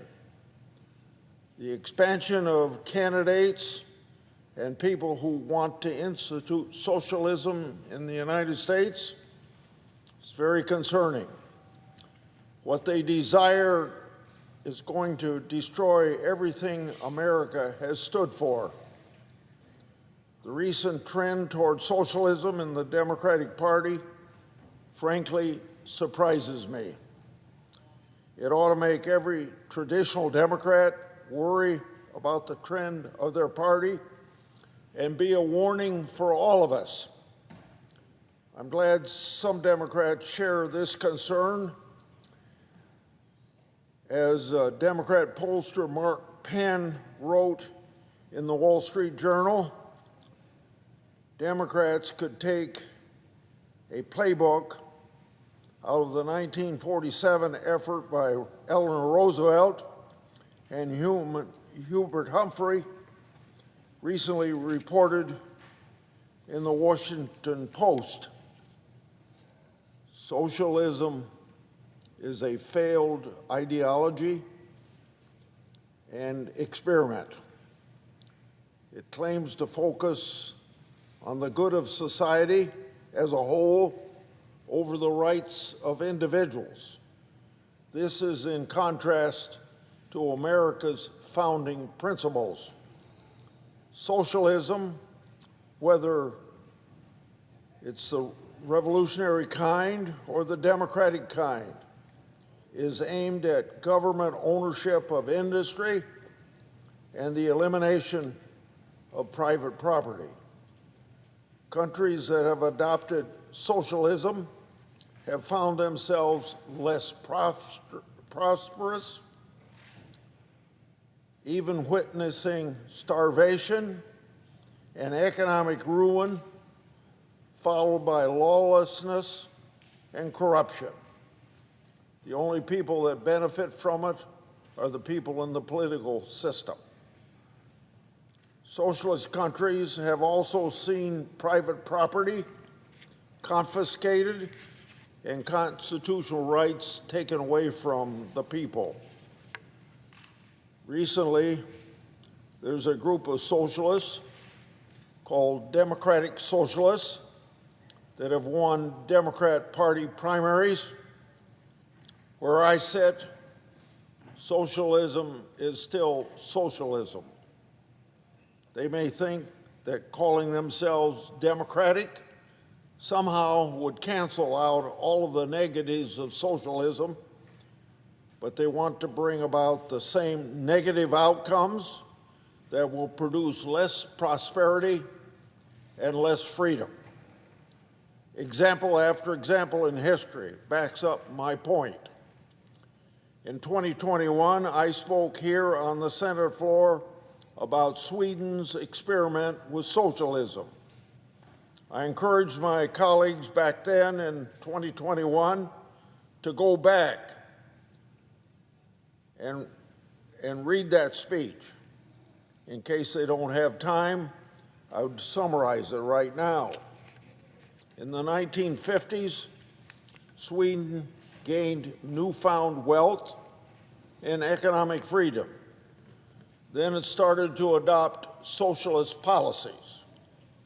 During Sweden's experiment with socialism between the 1960s and the 1980s, it experienced short-lived prosperity, massive government spending and taxation, and a highly regulated economy that eventually came crashing down. During that time, not a single net job was created in Sweden's private sector, and inflation took away almost all of the value of any wage increases. Sweden's socialist policies killed off its wealth creation that needed to fund all of that government spending. By the 1990s, Sweden realized its mistake and reversed course, and its left-wing Swedish Social Democrats recognized their mistake as well.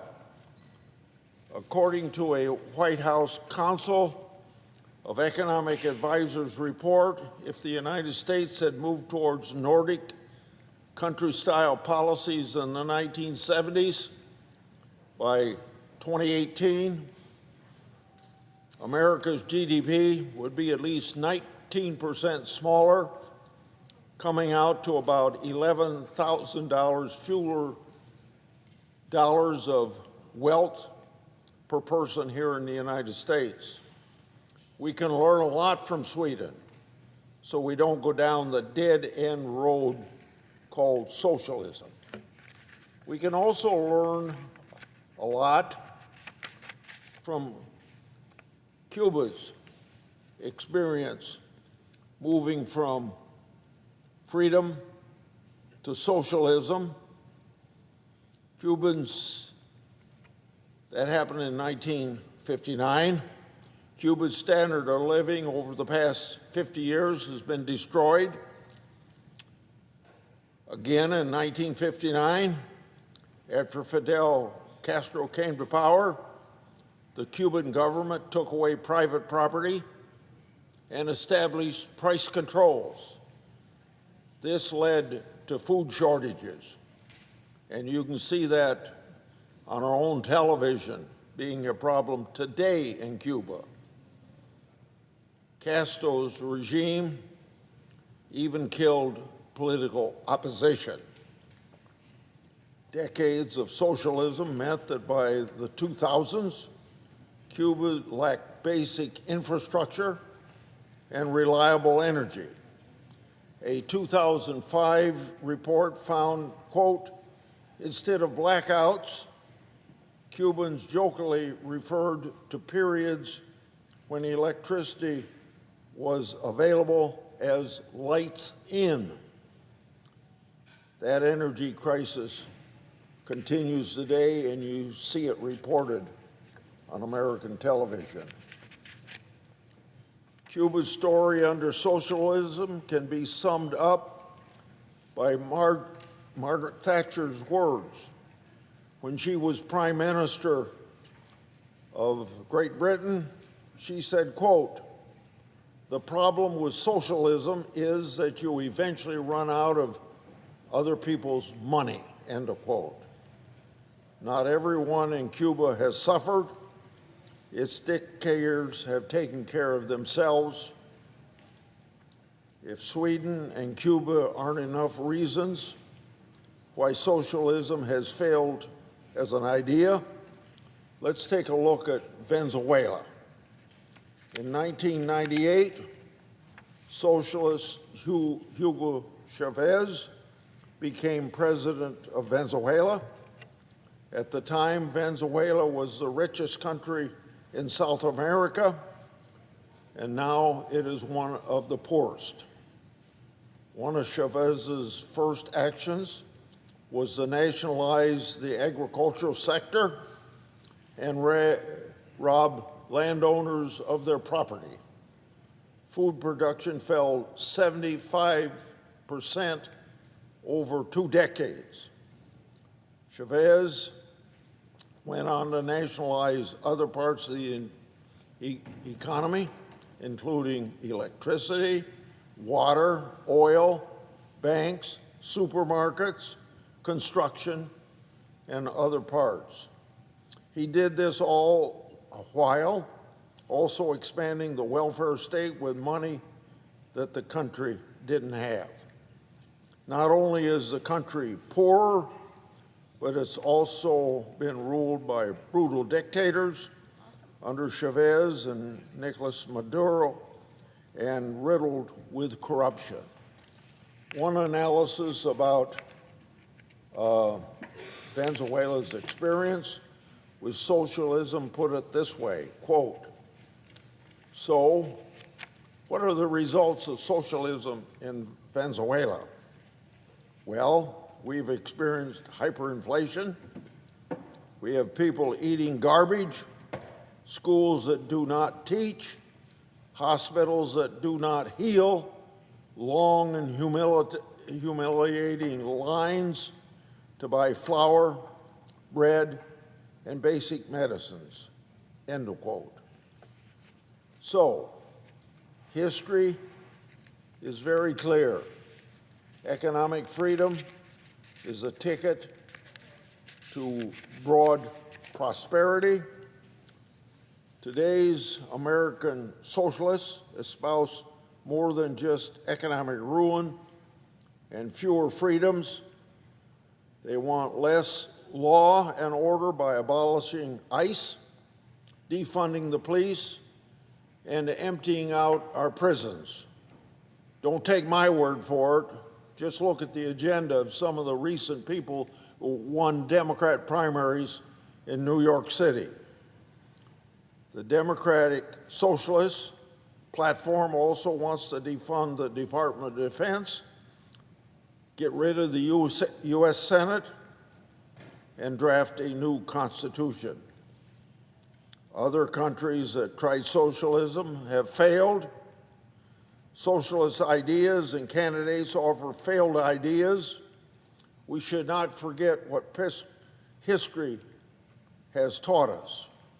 Or as George Santayana once said almost 100 years ago, if you don't learn from history, you're going to repeat the same mistakes. The United States was founded on principles of individual liberty, and unalienable natural rights, with the government's primary function being to preserve those rights and prevent fellow citizens or attacks by foreign powers from violating our constitutional rights. Americans have been reluctant to grant too much power to the government since the very beginning. Ultimately, free markets have helped America become the richest country in the world and have lifted more people from poverty than anything else in human history. I yield. I recognize the senator from Tennessee. Thank you, Mr. President. I rise today with a very simple request. I'm asking that the Senate speak with a unanimous voice in condemning one of the worst acts of judicial misconduct we have seen in years. Judge Eleanor Ross has been a district judge in the Northern District of Georgia for over a decade, and it's clear that she engaged in conduct that falls beneath the dignity of her high office in the federal judiciary. After a courageous law clerk came forward, a special committee on the 11th Circuit was appointed and ultimately made several deeply disturbing findings. First, based on testimony from Judge Ross's law clerks, the committee found that over the course of 2 years, Judge Ross engaged in a sexual relationship with a high-ranking official of the Atlanta Police Department. This conduct occurred in her judicial chambers during normal business hours within earshot of her law clerks. Now think about that. On top of that, the Atlanta Police Department, in the words of the special committee, undoubtedly was involved in numerous criminal and civil cases being litigated in the Northern District, underscoring how reckless the judge's misconduct truly was. Not only did this misconduct create the possibility of an appearance of impropriety, an affair like this also exposed Judge Ross to the possibility of extortion and blackmail, as the special committee noted. In addition to this egregious behavior in her chambers, the special committee also found an equally disturbing act of judicial misconduct, making false statements material to the committee's investigation. Judge Ross told the 11th Circuit's chief judge that she, and I quote, never engaged in sexual intercourse in her office nor anywhere else in the courthouse, end quote, and that she was, and I quote again, astounded and confused, end quote, to be accused of this misconduct.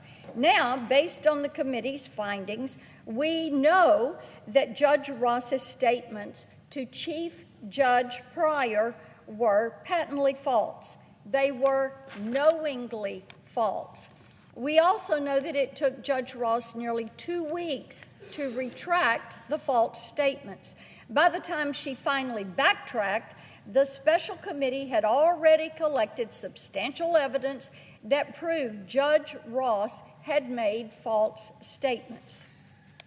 In short, once Judge Ross realized where the investigation was going, she decided to retract her false statements and admit to the misconduct allegations. The Judicial Code of Conduct explicitly prohibits the type of conduct that Judge Ross engaged in. Specifically, Canon 2 states that a judge should avoid impropriety and the appearance of impropriety in all activities.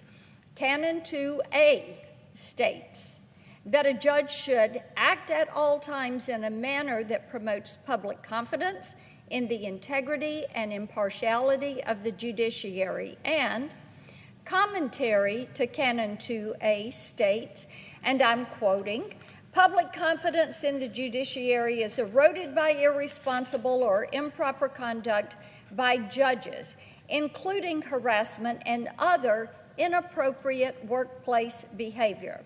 The committee's findings, which I've just outlined, show that Judge Ross blatantly violated all 3 of these judicial canons. Now, Mr. President, I want to be clear.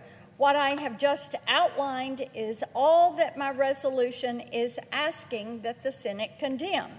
We're condemning this inappropriate sexual misconduct by a sitting federal judge, and we're condemning her subsequent lying about that misconduct. That's it. I do want to note for the record that there was misconduct in the 11th Circuit report that I have not included in the resolution. The committee included in its misconduct findings that Judge Ross attended a political function for DA Fani Willis. I find it unconscionable for a sitting federal judge to have attended a partisan event with a district attorney who weaponized the judicial system in the way that Fani Willis did. I also firmly believe that Judge Ross, by lying to Chief Judge Pryor during the course of the 11th Circuit's investigation, committed an impeachable offense, and I fully support the House's impeachment efforts. But, Mr. President, I have not included those aspects in my resolution that I'm about to ask unanimous consent for. And the reason why, as I mentioned at the outset, I believe the Senate should speak with one voice and unanimously condemn Judge Ross's conduct. And I don't want to give my Democrat colleagues any reason to object to this resolution. So what I'm asking unanimous consent for is simple: a condemnation of Judge Ross's sexual misconduct and subsequent lying during the course of a judicial investigation. The American people deserve federal judges who uphold the highest standards of integrity and professionalism on the bench, not those who turn their chambers into a venue for extramarital affairs. There is no reason any member of this body should object to that resolution today. With that, as if in legislative session and notwithstanding Rule 22, I ask unanimous consent the Senate proceed to the consideration of S. Res. 808, which is at the desk. I further ask that the resolution be agreed to, the preamble be agreed to, and that the motions to reconsider be considered made and laid upon the table with no intervening action or debate. Is there objection? Mr. President, reserving the right to object. I recognize the senator from Illinois. You've heard her lay out the case of wrongdoing by a judge and ask for the Senate to take action to condemn that conduct. Seems pretty straightforward, doesn't it? It turns out it would be the first time in the history of the Senate that we do something like this. We asked the Congressional Research Service, is there any Senate precedent for what the senator from Tennessee is doing? They responded, there is no Senate precedent for either introducing or passing a Senate resolution condemning a judge's illegal misconduct. What? Out of thousands of judges in the United States at the federal level, surely in history someone has done something wrong that should be condemned, but it's never been done. Well, it gets down to some basic elements of constitutional law. You start with this, the Constitution of the United States. And the Constitution of the United States says in Article 1, Section 2, the House of Representatives shall have the sole power of impeachment. Removal of office, sole power of impeachment is in the House of Representatives, not in the Senate. So why is that stopping us from this condemnation? Well, let me explain. Under the Constitution, Congress does not respond to judicial misconduct in the form of a Senate resolution. It never has. It is the responsibility of the House of Representatives, specifically the House Judiciary Committee, to investigate allegations of misconduct and consider the next steps, including impeachment. But here's the critical element. Who's the jury? Where's the trial? It's right here. After someone's been impeached in the House of Representatives, for example, a president, the case comes to the Senate for trial. I've sat through at least 3 of those, maybe more. So we are juries. The United States Senate is a jury. What does the Constitution, again, tell us when it comes to the role of the Senate? The Senate shall have the sole power to try all impeachments. No question about that. If the House is impeached, it's our job to decide whether we agree or not. It takes an extraordinary vote to impeach. And also, let me make clear, this is critical. When sitting for that purpose, they shall be on oath or affirmation. That's pretty high standard, isn't it? You have to swear that what you're doing is constitutional or to the best of your ability. So it's an awesome responsibility. We sit like juries in criminal courts and civil courts across the United States, and we make bottom line decisions as to whether the House impeachment shall be sustained. So the action starts in the House. If they vote to impeach, it comes to the Senate. The Senate sits as a jury and decides whether or not the impeachment goes through. And that's why this resolution needs to be defeated. Senators serve as jurors in impeachment matters. Passing this resolution calling on the Senate to condemn this judge before there's been any effort at impeachment in the House of Representatives is going to do what they call taint the jury. We would have already taken a position on the case as to who's right and who's wrong. You can't do that. Voir dire in a courtroom is a judge asking the basic question of potential jurors, do you have any prejudice against this case that stops you from finding the truth? And people say, I don't. I have an open mind. I'll listen to the evidence and the law. Well, what the senator from Tennessee wants us to do is to taint the jury, to get us on record before the House has any impeachment activity and before we sit as a jury as to how we're going to rule. That's why it's never been tried before on the floor of the United States Senate. I also note the resolution contains multiple material inconsistencies with what the 11th Circuit found during its investigation of Judge Ross's misconduct. This underscores that the Senate has not engaged prior to the introduction of this resolution in its own investigation or fact-finding. The only fact-finding we have is from one senator in Tennessee. According to the Congressional Research Service, there is no precedent for the Senate adopting a resolution condemning alleged judicial misconduct. The Senate has never done this before. We should not establish a new precedent here, especially when it could turn the jury pool, the Senate, and later could taint the jury pool in the Senate later considering the articles of impeachment if that ever happens. It would also open the door to Senate resolutions about other instances of judicial misconduct. We must have the highest standards for federal judges, and the alleged conduct in this case is inappropriate, unacceptable, perhaps even indefensible. But the Constitution is clear. It is a matter for the House to consider at this point rather than the Senate. For these reasons, I object. Mr. President. The objection is heard.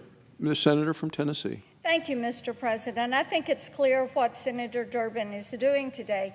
He is seeking to protect a Democrat-appointed judge appointed under President Obama and trying to distract from her clear misconduct. Now, at the Senate Judiciary Committee, we have the responsibility of advice and consent.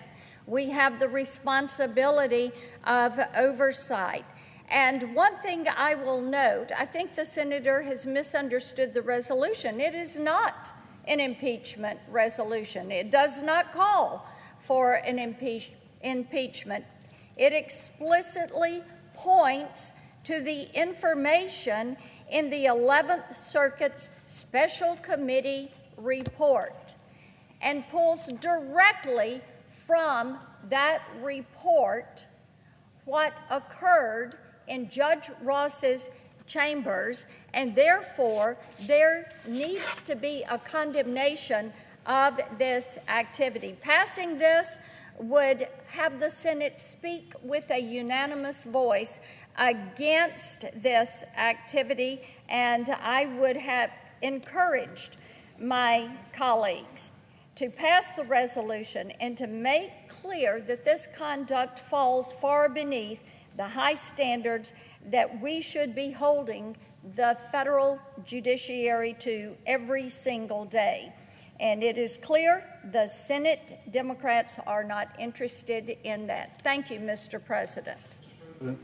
Senator from Illinois. Mr. President, we are not judging by this action of objecting the conduct of this judge. That is not for us to judge. Under the Constitution, it is clear. That will be a decision by the House of Representatives and maybe ultimately by the Senate. There's a reason why this has never been done on the floor of the United States Senate, and the senator from Tennessee ignores that reality. It has never been done because it would taint the jury pool if there was ever an impeachment action against this judge. That's why I objected, and I yield the floor.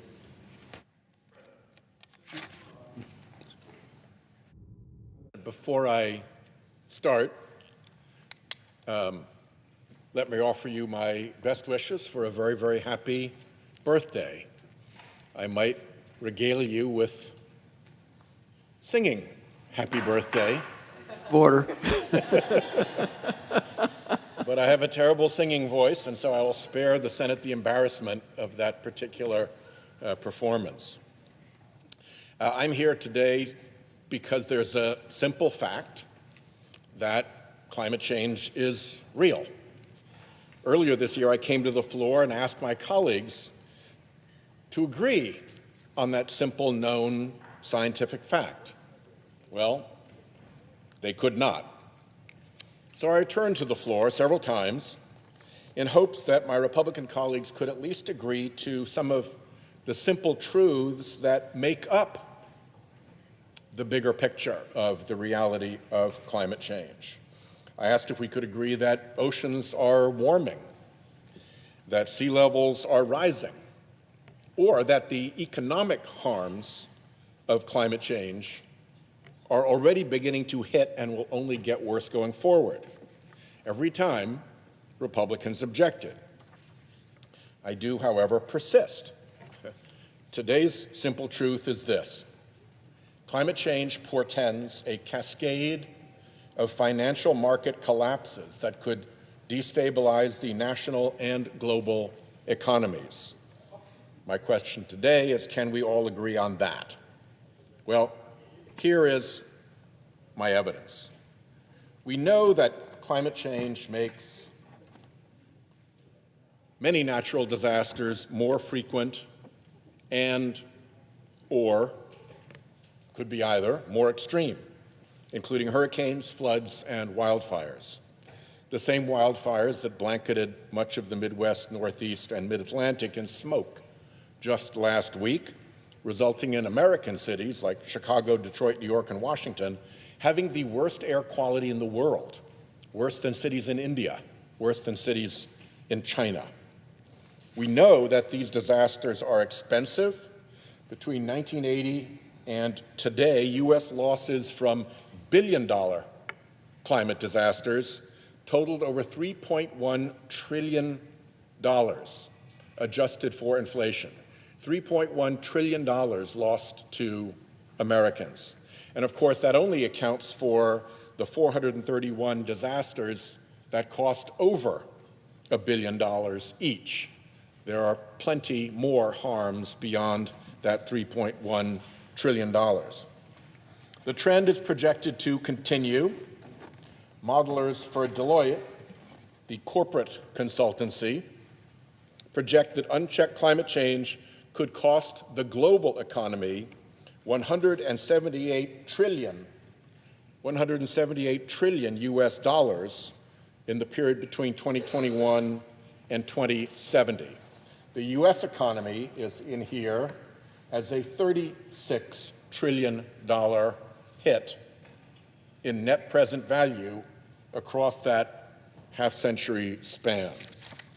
Deloitte's modelers also predict a global GDP decrease of around 7.6% by 2070. Other financial experts have warned that worldwide GDP per capita, GDP divided by population, could decline by close to 20% within the next 3 decades. Indeed, in 2023, the now Prime Minister of Canada, Mark Carney, who had previously served as the Governor of the Bank of Canada and the Bank of England, testified before the Senate Budget Committee that, and I'll quote him here, estimates suggest that over the balance of this century, climate change could reduce the level of global GDP per capita by 10 to 20% without efforts to limit warming, the equivalent of a decade of no economic growth. He said similar estimates have been found for the United States, very like Deloitte's projection for the Americas. So that's climate risk. Now let's look at what it means for financial risk. An international network of major banks and bank supervisors, including the World Bank, the International Monetary Fund, the Deutsche Bundesbank, and the Bank of England, use this illustration about how climate risk hits financial risk. The direct economic impacts include tanking property values and lower household wealth. Tanking property values and lower household wealth then snowball from individual and family impacts into systemic impacts to the financial system at large. This means that climate change could ultimately cause the next systemic financial crisis. Financial experts all over the world agree. Dr. Benjamin Keyes, professor of finance at the Wharton School, testified before the Senate Budget Committee as follows. Climate risk is simultaneously inducing heightened risk of flood, storm damage, chronic inundation, drought, excessive heat, and wildfires. There is no avoiding the fact that the increasing risk of large global loss events will mean higher costs for consumers. Dr. Sean Piketty, former chief economist at the mortgage giant Freddie Mac, warned of rising sea levels and flooding, triggering large-scale destruction of coastal property values, resulting in an economic shock akin to the 2008 financial crisis, and with no expectation that the assets would recover their value. Those warnings of Dr. Piketty were based only on the risks of what he called coastal property value crash, not on the growing wildfire threat that is creating a similar insurance death spiral out west. Specifically, as Dr. Bacchetti testified, you look at the housing crisis of 2007, 2008, it was a long time before property values came back, but they did come back. This is a different type of dynamic where property values are probably physically not able to come back. So this is equity that's lost forever. It's extremely difficult to estimate nationally. I'm not sure I have enough zeros to do it. Fed Chair Jerome Powell testified before the Senate Banking Committee in this Congress that in 10 to 15 years it will be impossible to get insurance or a mortgage in certain coastal and fire-prone regions of the country. Imagine what happens to the economy in a region in which insurance and mortgages are no longer available. It's global as well. The International Financial Stability Board has warned of the cascade of harms from rising climate risk to increased insurance premiums and reduced coverage to market withdrawal of insurance, causing a danger of mortgage crises and bank insolvencies. The warning to the international banking system: buckle up.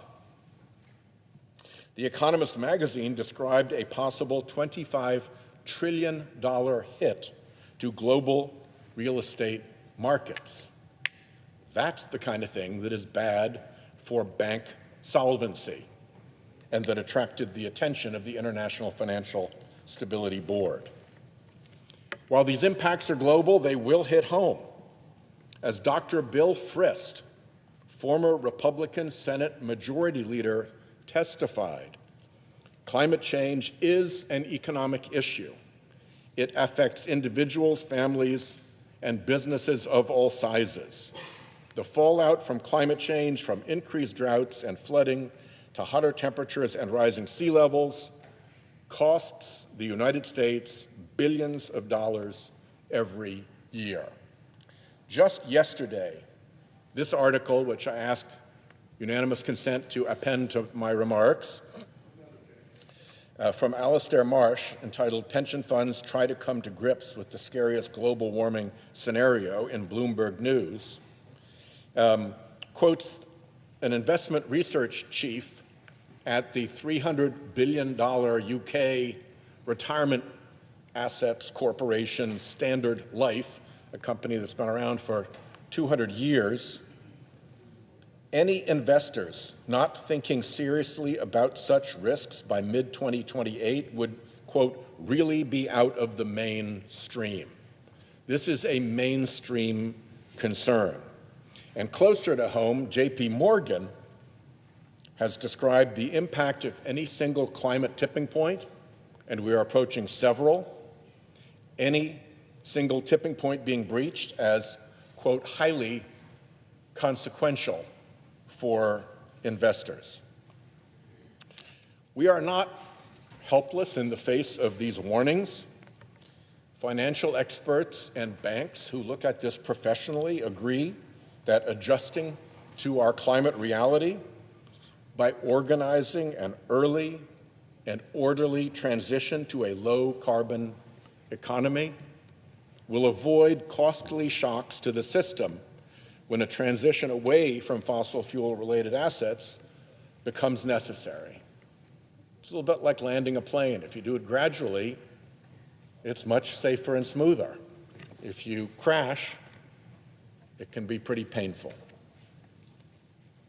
So this is a simple truth. It's well documented. We have been warned and warned and warned. Unchecked climate change will cascade into danger to the national and global economy. So I ask, can we all agree on that? And as if in legislative session and notwithstanding Rule 22, I therefore ask unanimous consent that the Committee on Banking, Housing, and Urban Affairs be discharged and the Senate proceed to the immediate consideration of Senate Resolution 557.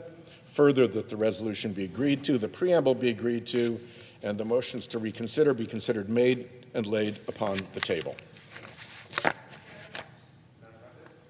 Senator from Ohio. Reserving the right to object, let me say a few things. One, resolutions like this sound very much mild. It actually just is a bunch of words that basically just says, resolve that the Senate recognizes that unchecked climate change poses severe risks to national and global economies. It seems, what's wrong with that? What's wrong with saying something like that? So, Madam President, let me explain where these kind of ideas go. When the Democrats had control of the White House, the House of Representatives, and the Senate, they had the opportunity to help working Americans, the people who work every day to build this country, the middle class that all of us should be advocating for, the very people that the New England Democrats that I once knew, JFK, et cetera, would have made their entire party platform about helping working Americans. Instead, what did they do? They betrayed working Americans with a wide open border that lowered and suppressed wages. They passed electric vehicle subsidies. Let me walk you through exactly what the Democrats did, taking this kind of resolution to the max. They passed a subsidy that gave multi-millionaires the ability to get $7,500 of taxpayer money to lease a luxury imported vehicle. 250,000 of the wealthiest Americans got $7,500 each to lease a luxury electric vehicle because my colleagues on the other side of the aisle thought that somehow that would solve the issue of climate change. Not one single Democrat has ever answered the question, why on earth would you have possibly put forward horrific public policy like that? Number two, if you notice the senator from Rhode Island's presentation, there wasn't a single time he mentioned the largest polluter on earth, who happens to be the People's Republic of China. We have been enabling the Chinese economy for decades. It was this body that normalized relations with China in 2000 that allowed them to come into the World Trade Organization and systematically pollute the planet. They are building coal facilities every week, while the Democrats, when they had control of government, were shutting them down. You could describe what was just discussed as an absolute China first policy. America last, China first. 1/3 of all global pollution comes from China, and yet my colleague comes up here to talk about climate change and doesn't say a single word about that country.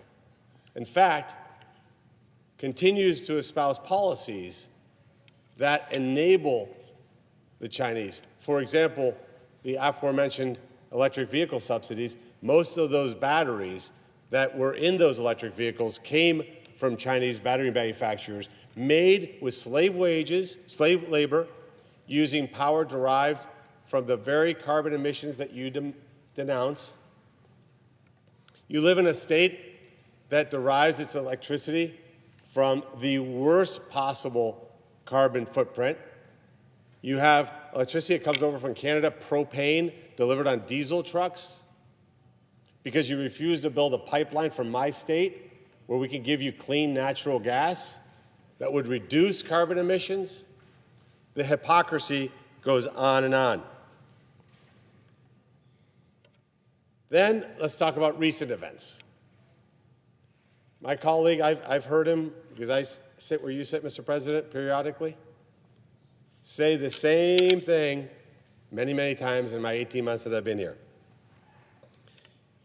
Talks about electric vehicles. We got to get off internal combustion engines, big policy of the Democrat Party.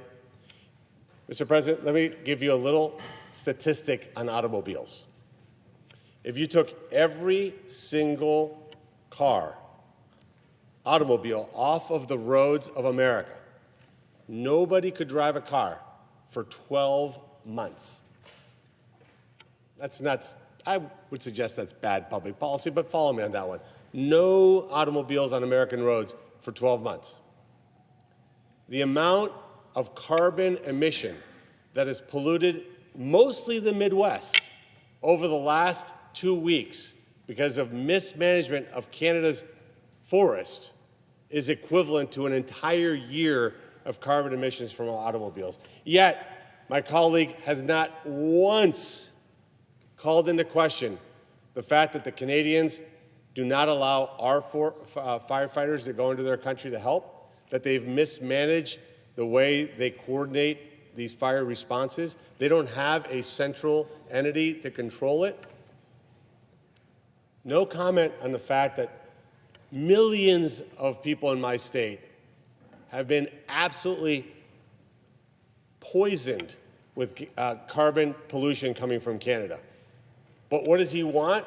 He wants our industries to be collapsed, our industries to be held to a different standard, not one word from China, and espousing policies like this electric vehicle subsidy for the richest Americans. While at the same time, there's people flying around in private jets to global conferences to talk about climate change. Spare me the hypocrisy. And for all those reasons, and many, many more, I object. The objection is heard. Mr. President. Senator from Rhode Island. I'm not going to go through a rebuttal of the factual misstatements which we've just been treated, but I will add I have objections to the IRA bill as well. We can all have objections to parts of the IRA. But the fact is that fossil fuel emissions continue to cause harm. They continue to cause danger. And the warnings that I've described are now very real. We can do nothing about it, and that's been the plan in the Senate ever since Citizens United dialed up the fossil fuels industry to influence us with dark money. But if we are going to do something about it, we must start somewhere. And I would recommend that we start with some really simple facts, like the ones that I brought to the Senate floor just now. These are serious warnings. Senators who wish to change the subject or distract us or prevent us from responding in any way to these serious warnings, well, that's everybody's choice. But I do think these warnings are serious enough that they merit attention. So if you don't like my suggestion, let's do something different. But let's just not sit here and do nothing. I yield the floor. Mr. President. Senator from Virginia.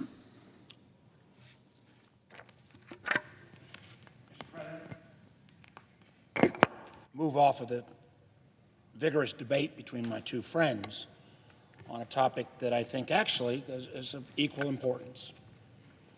Mr. President, for most of the last decade, conversations about artificial intelligence were largely conversations about the future.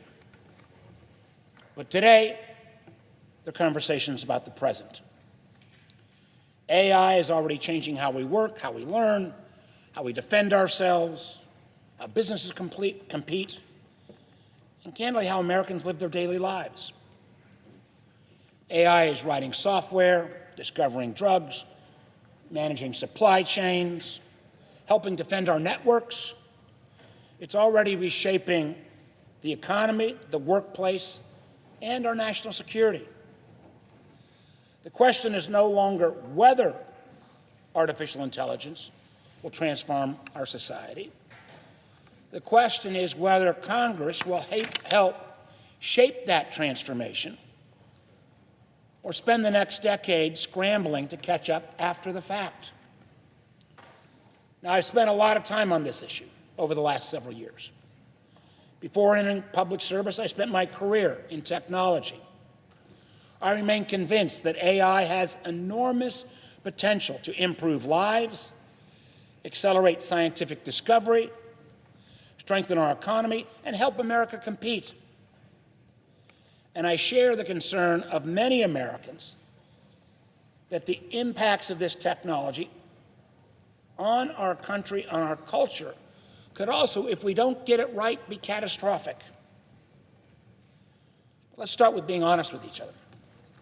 We're not going to put this genie back in the bottle. And the amount of disruption this technology will bring over the next 5 years is beyond jaw-dropping. I believe that Congress made a similar mistake once before. We largely stood on the sidelines as social media reshaped our politics, our economy, our kids. We waited until the problems became so obvious before we began asking whether there should have been some rules of the road put in place first. We cannot afford to make that same mistake again. That's why today I'm introducing a legislative agenda, a series of bills built around 4 simple principles. First, we need to build the infrastructure for America's AI future responsibly. The AI revolution depends upon enormous amounts of physical infrastructure, particularly massive data centers, some being built in the presiding officer's state, many being built already in Virginia. These facilities place extraordinary demands on electricity, water, and local communities. Communities should not be asked to shoulder the cost of the AI revolution without knowing what they're signing up for. They deserve to know exactly what is being built in their backyard and a full understanding of what these facilities will mean for their electric grid, their water supply, their air quality, and local infrastructure. My Data Center Tax Accountability and Disclosure Act fixes the problems. It gives people the facts before they need to make decisions about their communities. My bill will ensure transparency about data center electricity and water consumption, backup power generation, and setbacks in residential communities, so as these data centers get built, are not built right on top of residential neighborhoods. Candidly, all information communities should have when planning and building decisions are being made. And part of the way we will make this new standard be met, if Congress is going to provide special tax breaks that allow companies to write off the cost of building these facilities far faster than they otherwise could, these subsidies should come with the conditions. Companies receiving that taxpayer support, whether we want to call it bonus depreciation or accelerated depreciation, should meet strong standards for efficiency, sustainability, and accountability. Because American leadership in AI cannot come at the expense of the communities that make that leadership possible. Second, we need to promote competition, safety, and consumer trust. If AI is going to become the interface through which Americans shop, bank, communicate, receive medical advice, and navigate the internet, then people need confidence that these systems are working for them and not exploiting them. That means a couple things. First, we need to preserve competition, especially when it comes to AI agents. We've seen what happens when a handful of dominant technology companies are allowed to become gatekeepers. Markets become less competitive, consumers have fewer choices, and innovation suffers. As AI agents increasingly act on our behalf online, Americans, not big tech companies, should be able to decide which services they use and, candidly, where their data goes. I plan to introduce new legislation to establish clear rights and responsibilities for these emerging AI agents so they can compete fairly while meeting strong standards for privacy, cybersecurity, and consumer protection. Second, we need meaningful safeguards against abuse.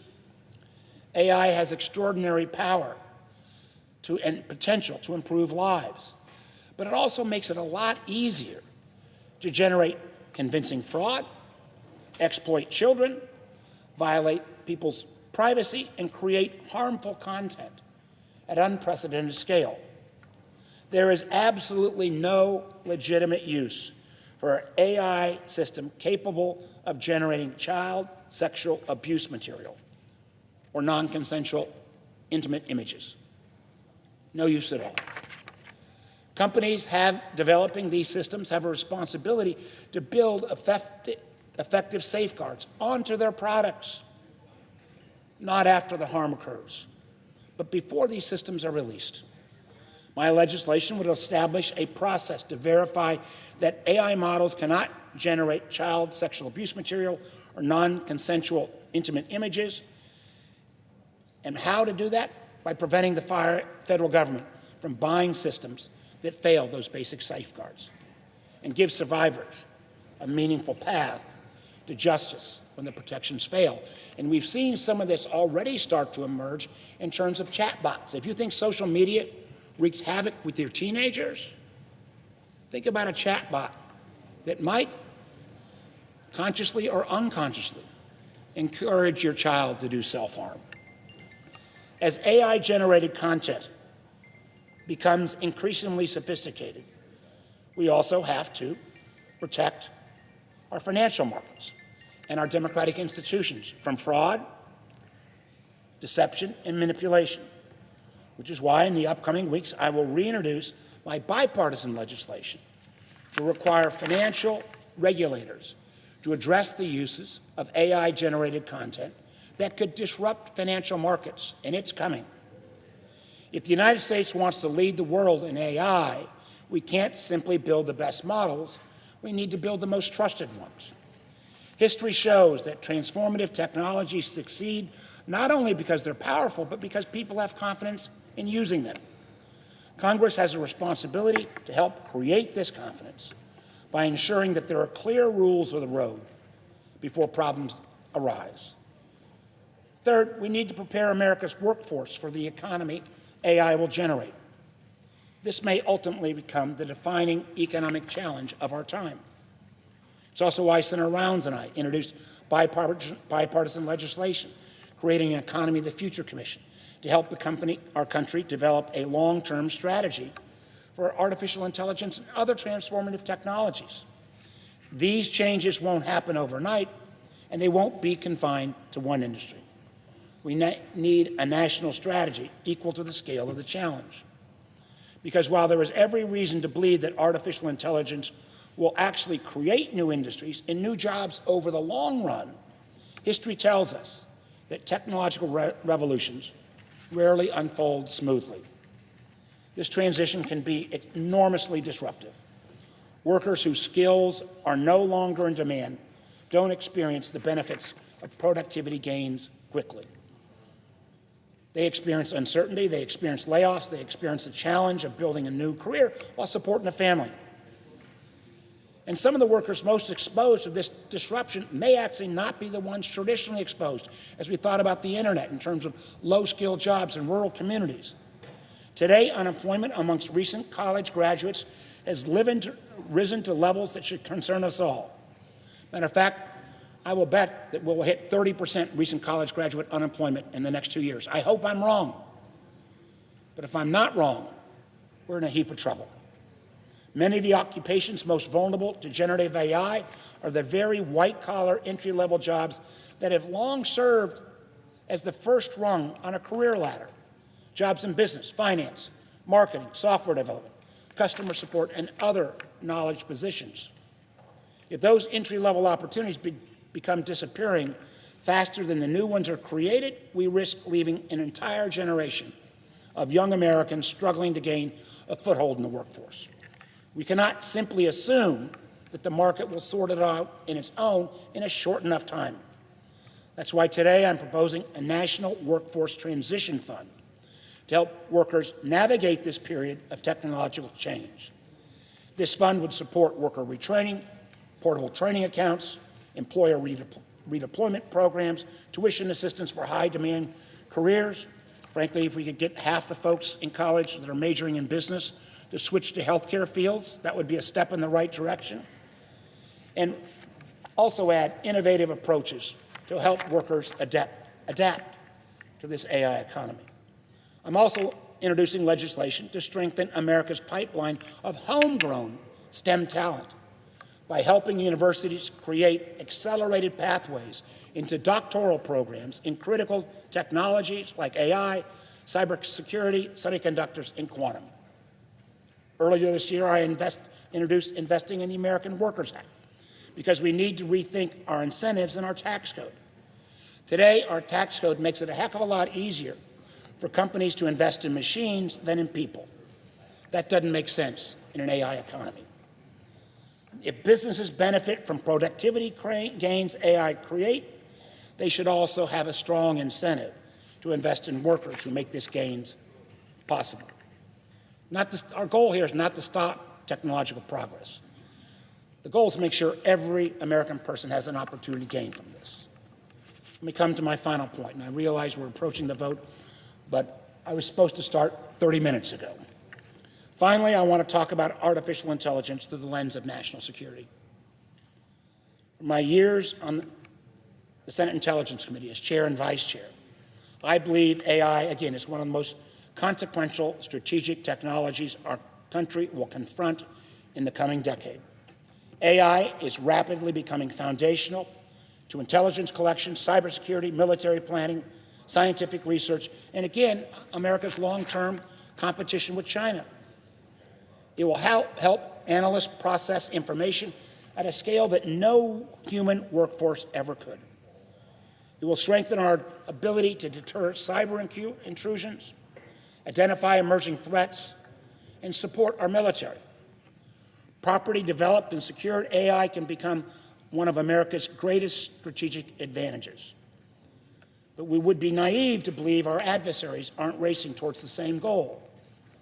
China has made artificial intelligence a national priority. So is Russia, Iran, North Korea, and more specifically, international criminal organizations. The same frontier AI models that accelerate scientific discovery can also identify cyber vulnerabilities, automate sophisticated cyber operations, and lowering will the the gentleman barriers. yield? May we ask the members to take their conversations off the floor? Thank you, Mr. Thank President. I've only got a couple more minutes. I will wrap up as quickly as possible. Maybe my colleagues might want to even listen on some of this because I think we've actually got some good ideas here that cross both sides of the aisle. Because the same frontier AI models that accelerate discovery can also figure out where the vulnerabilities are in our systems. That's why we cannot approach frontier AI models the same way we approach ordinary software updates. The most advanced AI systems deserve a higher standard of security before they're widely deployed. And I'm proud to say that many of my friends inside the administration are recognizing this after the release of Mythos. My Secure AI Development Act would establish mandatory secure testing for our most advanced AI networks and models, improve the way government and industry actually work together, because neither team, public or private, can do this alone. We need to strengthen information sharing between AI developers and the federal government and establish a voluntary AI safety incident reporting system modeled after the aviation system. And that was one of the reasons why people climb on airplanes so regularly in this country, because they know that works. It would also strengthen protections against foreign adversaries trying to steal some of the best of these frontier models. One of the greatest lessons I've learned on the IC, on the Intelligence Committee, is our national security failures often come when we recognize the threat but fail to act. We cannot continue to punt on this issue. I have never seen a technology advance as quickly as AI. Traditionally, the promoters of that technology say it's coming, and then it takes another 10 years. In the case of AI, the leading figures are saying it's coming, and it's coming even faster than they expected. We don't have months or years to get this right. We need to combine the best of our innovation, but also with some guardrails. As I started at the beginning, I think most of us would agree we'd have a heck of a lot healthier generation of young people if we put some guardrails in social media. Social media is tiny compared to the power, both good and bad, around AI. So I've laid out here a series of ideas and legislation. I look forward to working with folks on both sides of the aisle. There's no Republican or Democrat version of AI. But if we don't take these issues up now, if we're still having this conversation at the end of the year or next spring, I believe it'll be too late. I urge my colleagues to take a look at my ideas, and if you got better ones, I welcome them, and let's move forward on this critical issue. With that, Mr. President, I yield the floor and reserve time to come back another time and finish the other 6 minutes. Thank you, Mr. President. Mr. President. The senator from Idaho. Mr. President, I ask unanimous consent that the Senate immediately execute the order in relation to the Westerkamp nomination. Without objection. Under the previous order, the Senate will resume consideration of the following nomination, which the clerk will report. Nomination, the judiciary, Cara Marie Westerkamp of Virginia, to be a judge of the United States Court of International Trade.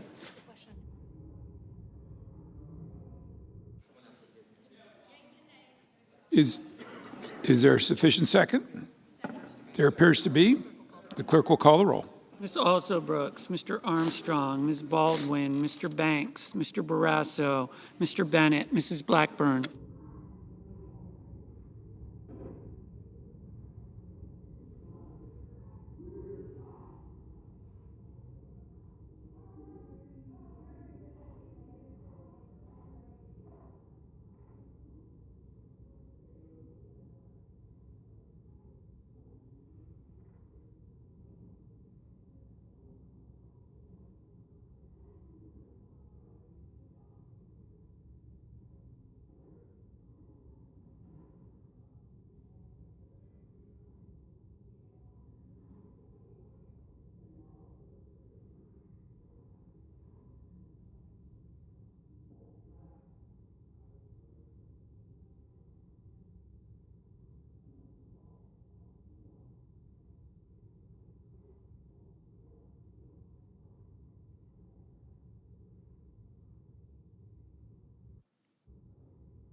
Mr. Blumenthal, Ms. Blunt Rochester, Mr. Booker, Mr. Bozeman, Mrs. Britt,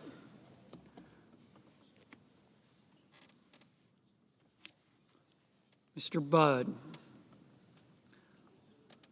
Ms. Cantwell, Mrs. Capito, Mr. Cassidy, Ms. Collins,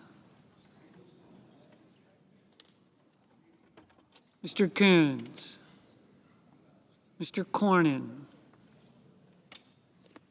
Ms. Cortez Masto, Mr. Cotton, Mr. Kramer, Mr. Crapo, Mr. Cruz, Mr. Curtis, Mr. Daines, Ms. Duckworth, Mr. Durbin, Ms. Ernst, Mr. Fetterman, Mrs. Fisher, Mr. Gallego, Mrs. Gillibrand, Ms. Graham, Mr. Grassley,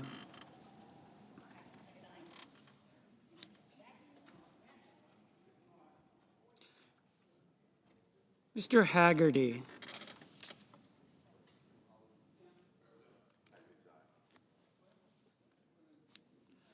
Ms. Hassan, Mr. Hawley, Mr. Heinrich, Mr. Hickenlooper, Ms. Hirono, Mr. Hoven, Mr. Husted, Mrs. Hyde-Smith, Mr. Johnson, Mr. Justice, Mr. Kane,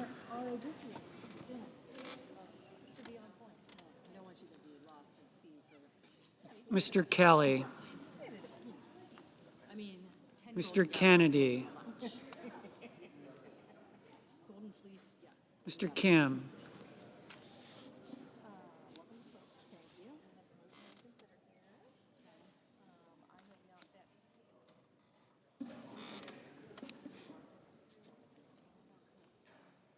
Mr. King. Ms. Klobuchar. Mr. Lankford. Mr. Lee. Mr. Lujan. Ms. Lummis. Mr. Markey. Mr. Marshall. Mr. McConnell. Mr. McCormick. Mr. Merkley. Mrs. Moody. Mr. Moran.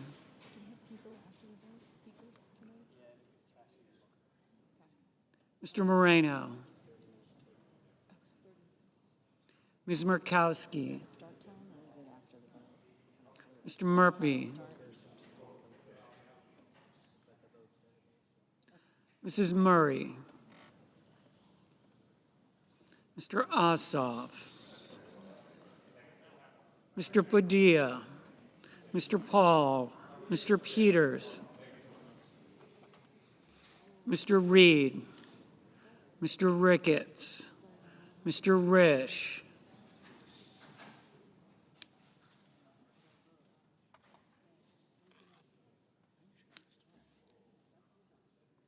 Ms. Rosen. Mr. Rounds. Mr. Sanders. Mr. Schatz. Mr. Schiff. Mr. Schmidt. Mr. Schumer. Mr. Scott of Florida.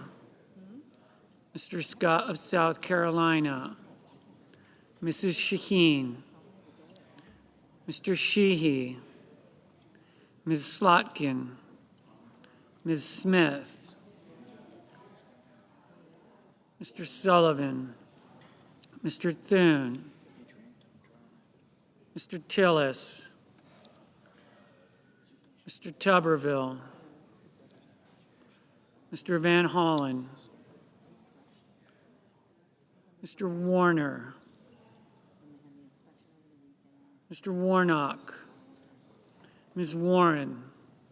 Mr. Welch. Mr. Whitehouse. Mr. Wicker.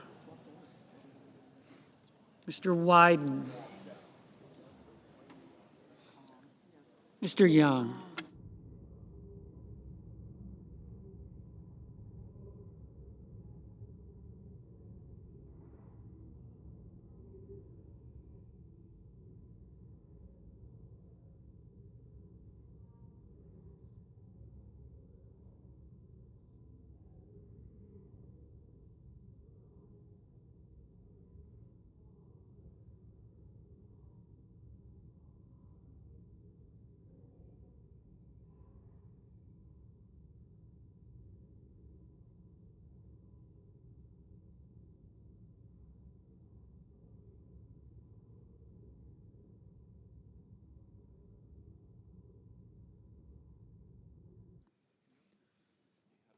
Senators voting in the affirmative: Blackburn, Britt, Budd, Crapo, Curtis, Ernst, Fisher, Grassley, Haggerty, Hyde-Smith, Kennedy, Moody, Moreno, Paul, Ricketts, Scott of South Carolina, Wicker.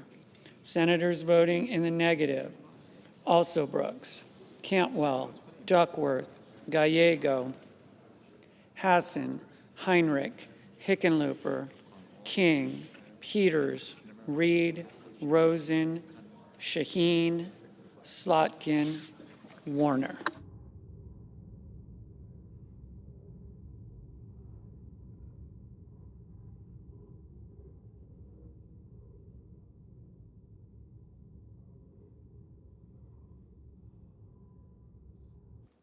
Mr. Cotton. Mr. Cotton, aye. Mr. Padilla. Mr. Padilla, no.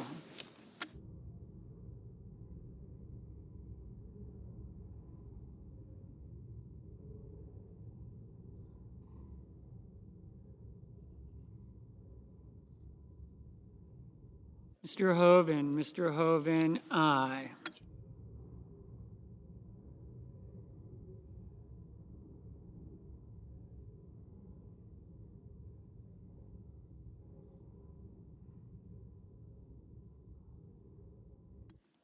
Mr. Schmidt, aye. Mr. Schatz, no. Ms. Hirono, no.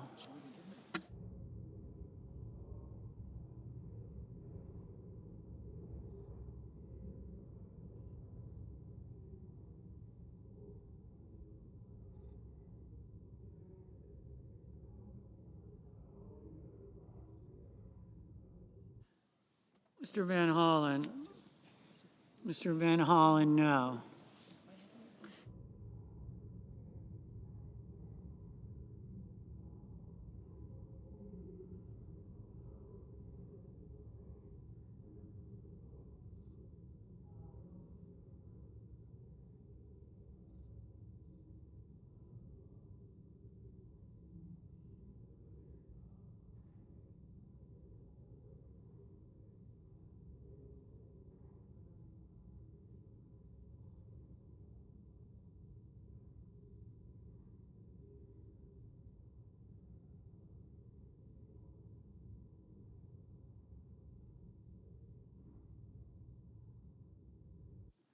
Mr.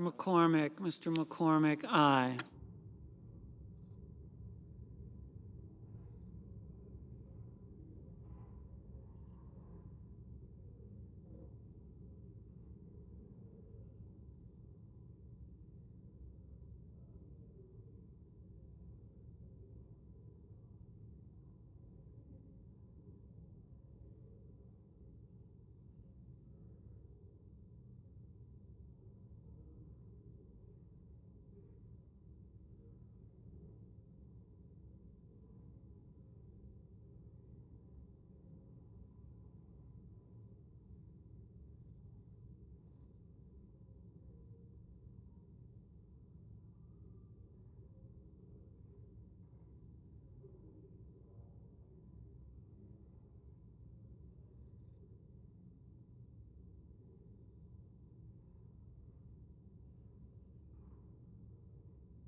Mr. Hawley, aye.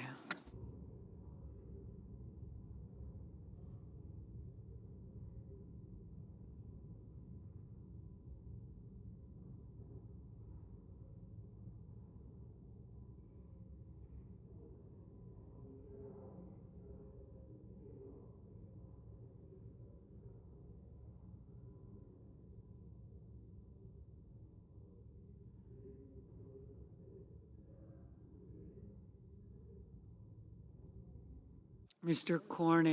Cornyn, aye.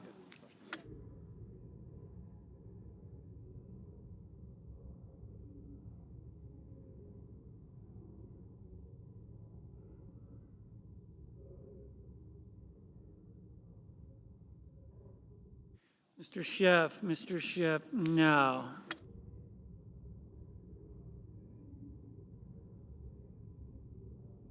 Mr. Barrasso, aye. Mr. Kim, no.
Mr. Sheehy, aye.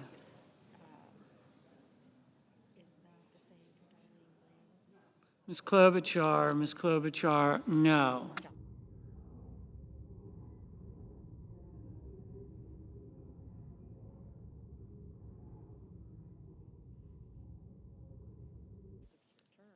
Mr. Blumenthal, no.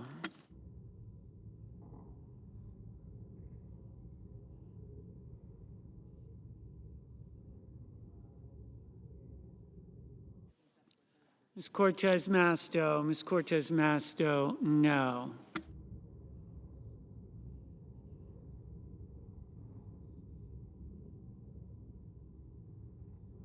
Ms. Graham, aye. Mr. Marshall, aye. Mr. Fetterman, no.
Mr. Bozeman,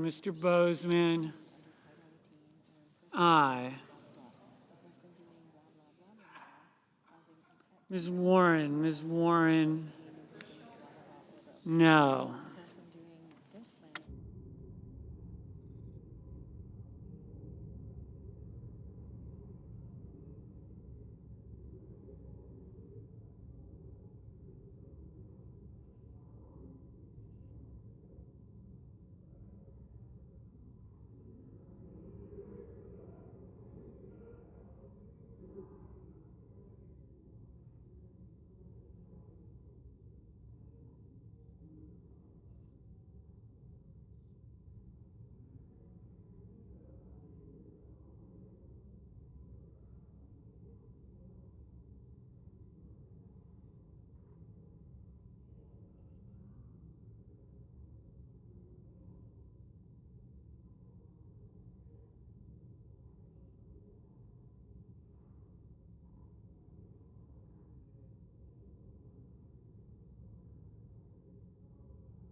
Mr. Wyden, no.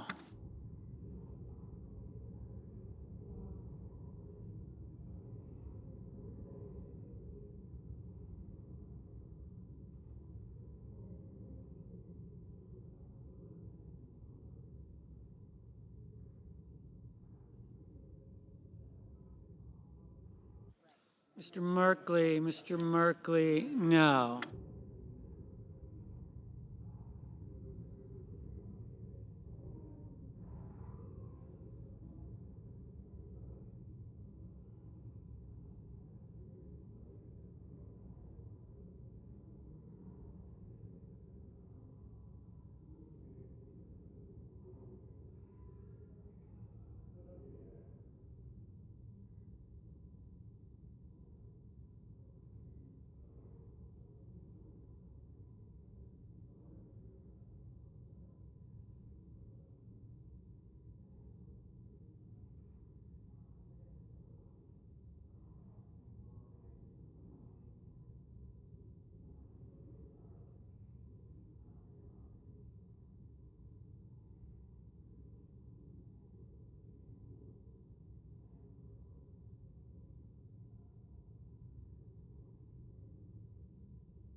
Mrs. Capito, aye.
Mr. Thune, aye.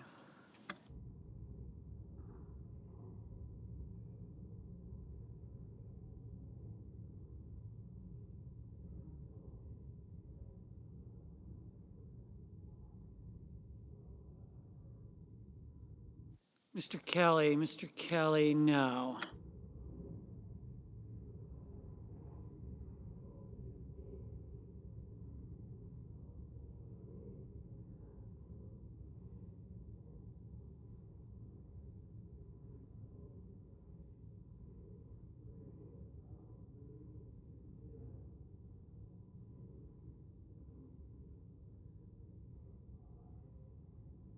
Mr. Young, aye. Mr. Risch, aye.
Mr. Langford, aye.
Mr. Scott of Florida. Aye.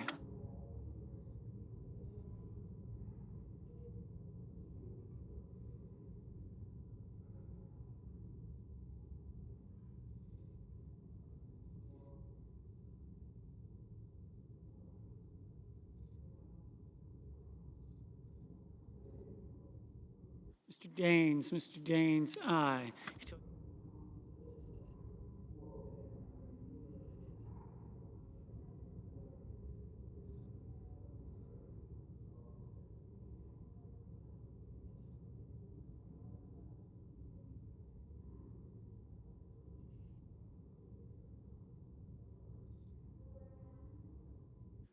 Mrs. Gillibrand, no. Mr. Moran, aye.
Mr. Whitehouse, no. Mr. Sullivan, aye.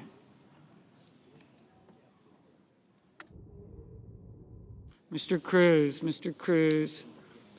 aye. Mr. Tillis, aye.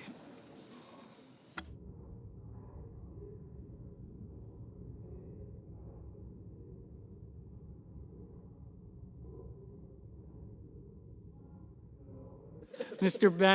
Bennett, no.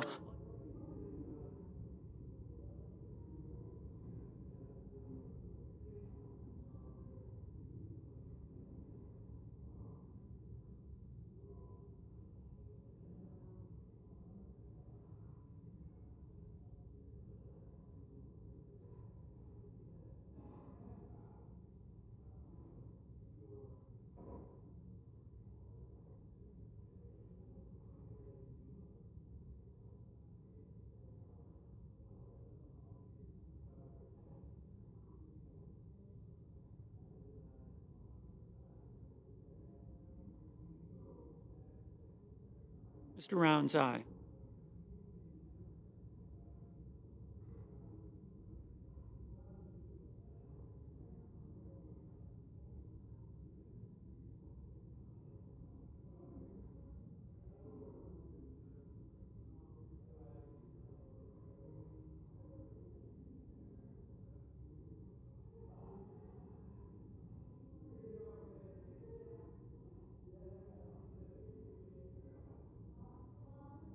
Ms. Lummis, aye.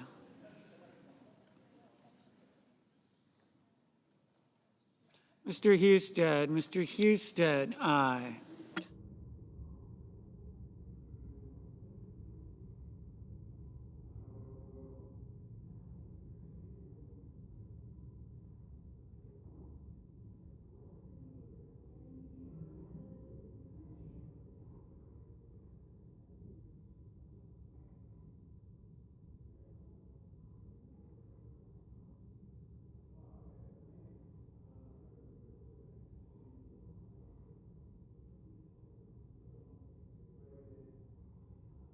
Mr. Schumer, no.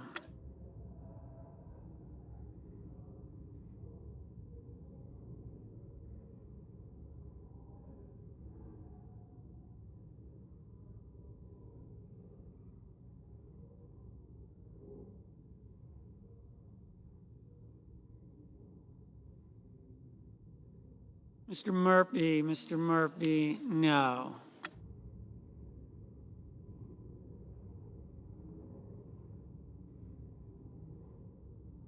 Mr. Kane, no.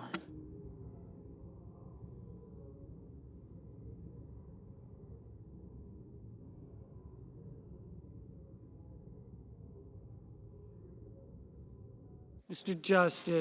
Justice, aye.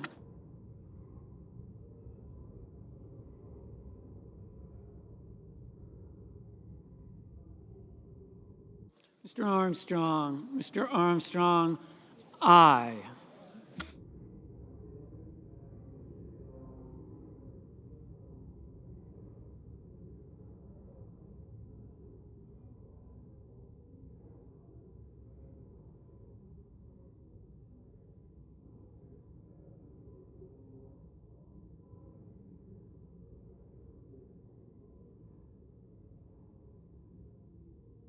Mr. Cassidy, aye.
Mr. Markey, no.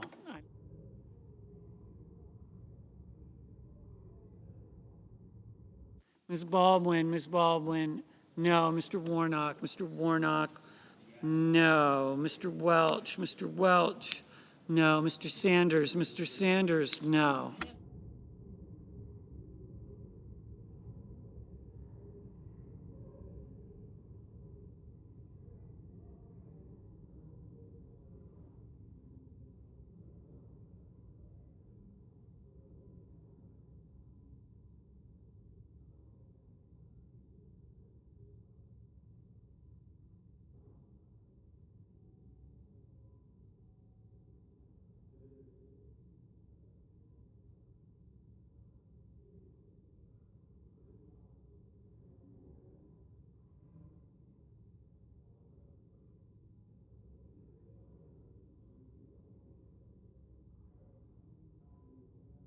Mr. Lujan, no.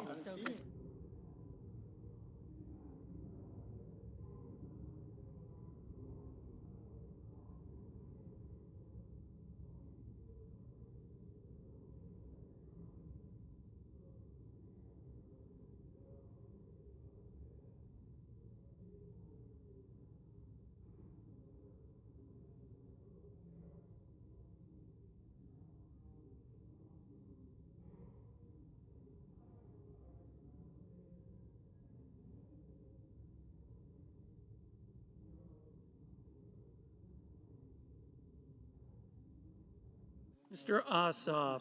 Ossoff, no. Mr. Tuberville, aye.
Miss Collins, no.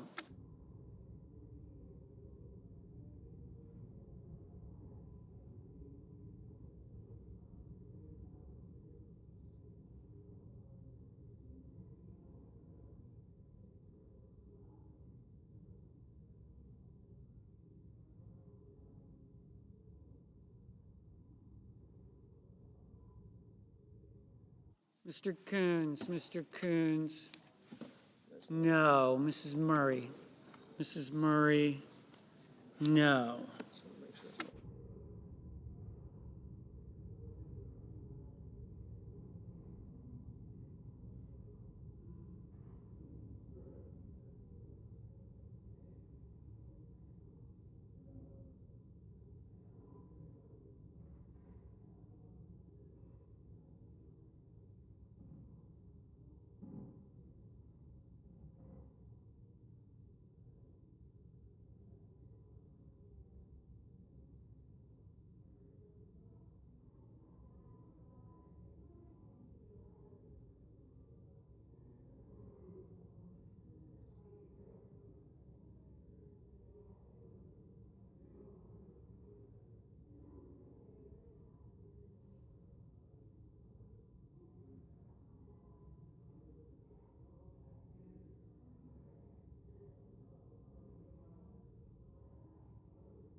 Miss Blunt Rochester, no. Mr. Banks, aye. Mr. Lee, aye.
Ms. Smith, no. Mr. Booker, no.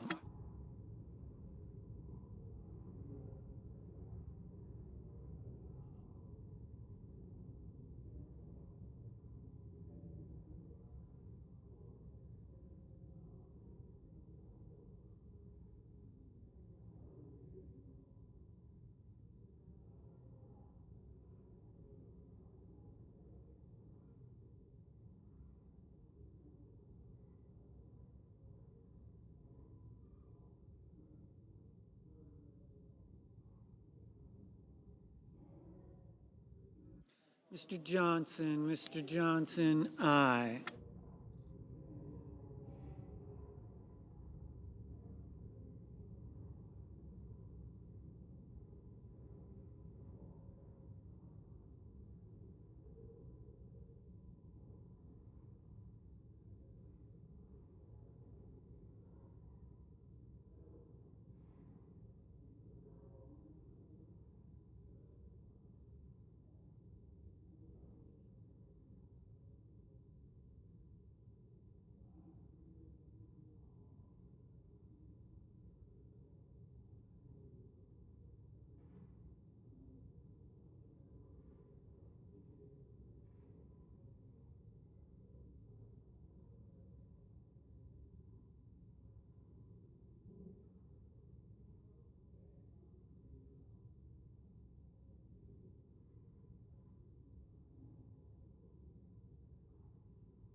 Mr. Durbin, no. 49.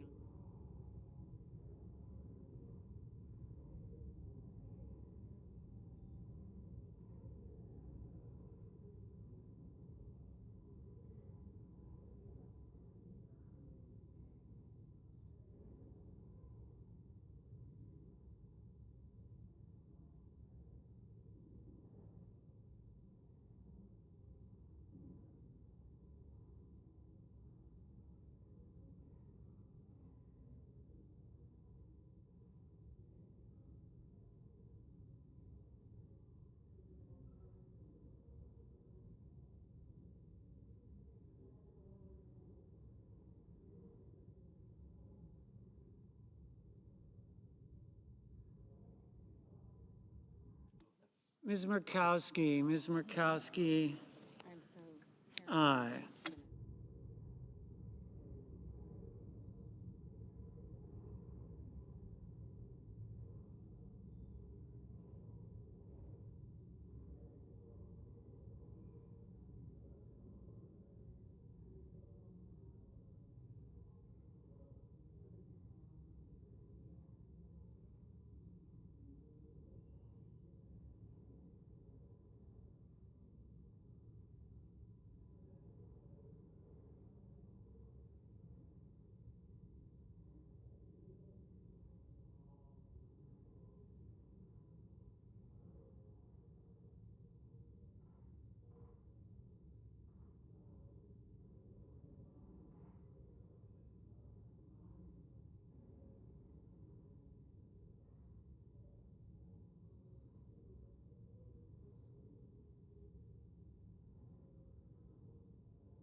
On this vote, the yeas are 50, the nays are 48, and the nomination is confirmed. Under the previous order, the motion to consider is considered made and laid upon the table, and the President will be immediately notified of the Senate's action.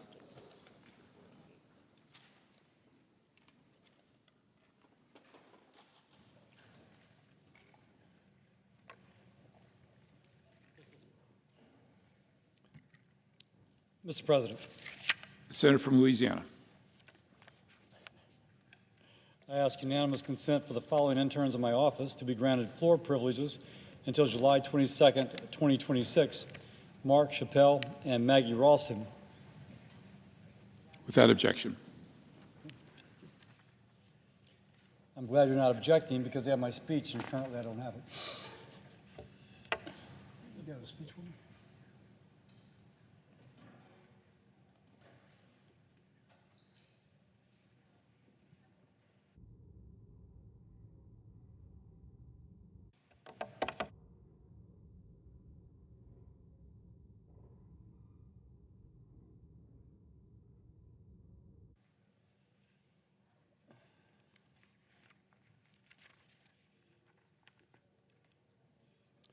Mr. President,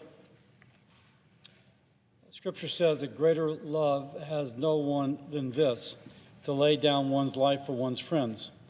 Deputy U.S. Marshal Drew Hansen was a member of the Western District of Louisiana's Fugitive Task Force. More importantly, he was a husband, a father, and tragically, he was shot and killed while arresting a man on sexual battery charges. Mr. President, Deputy Hansen displayed the greatest love for his country, love for justice, love for others. The man who murdered him took his life. Yes, but no criminal, no weapon can take a man's honor, courage, or legacy. Mr. President, I ask for a moment of silence for Drew's family, for his friends, for his community, as we know they are grieving tremendously.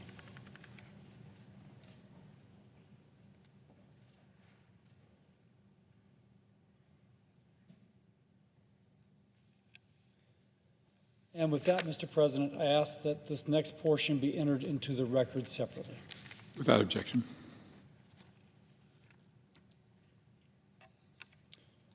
Mr. President, when I go back to Louisiana and meet with people around the state, some things stand out. I went to a business once, and there was a fellow working, and the gentleman who was taking me around his business said, that guy over there 20 years ago got out of prison. And he's been the greatest employee we've had. There's nothing that's more of an anti-recidivism program than somebody getting a job and keeping a job and learning how to feed their family in an honest way. The same employer told me that they went to Fort Polk, Army facility in Louisiana, and recruited the young men and women upon their separation, and because they just knew how to work with a team. They just knew how to work within a command structure. They had leadership ability, and his business made a real effort to try and get those people in their job.